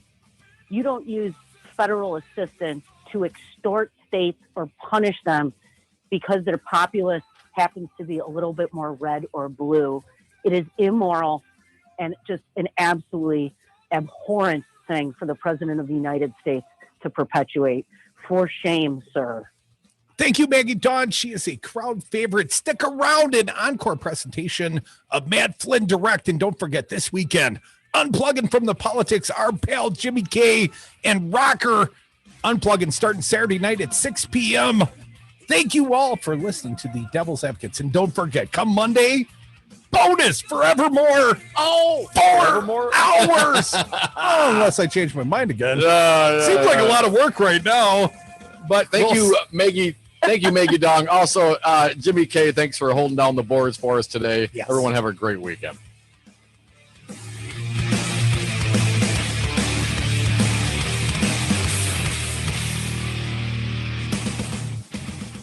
Ferdinand Kids, I specialize in immigration and nationality law. People the government is trying to kick out of the country, I help them stay here lawfully, and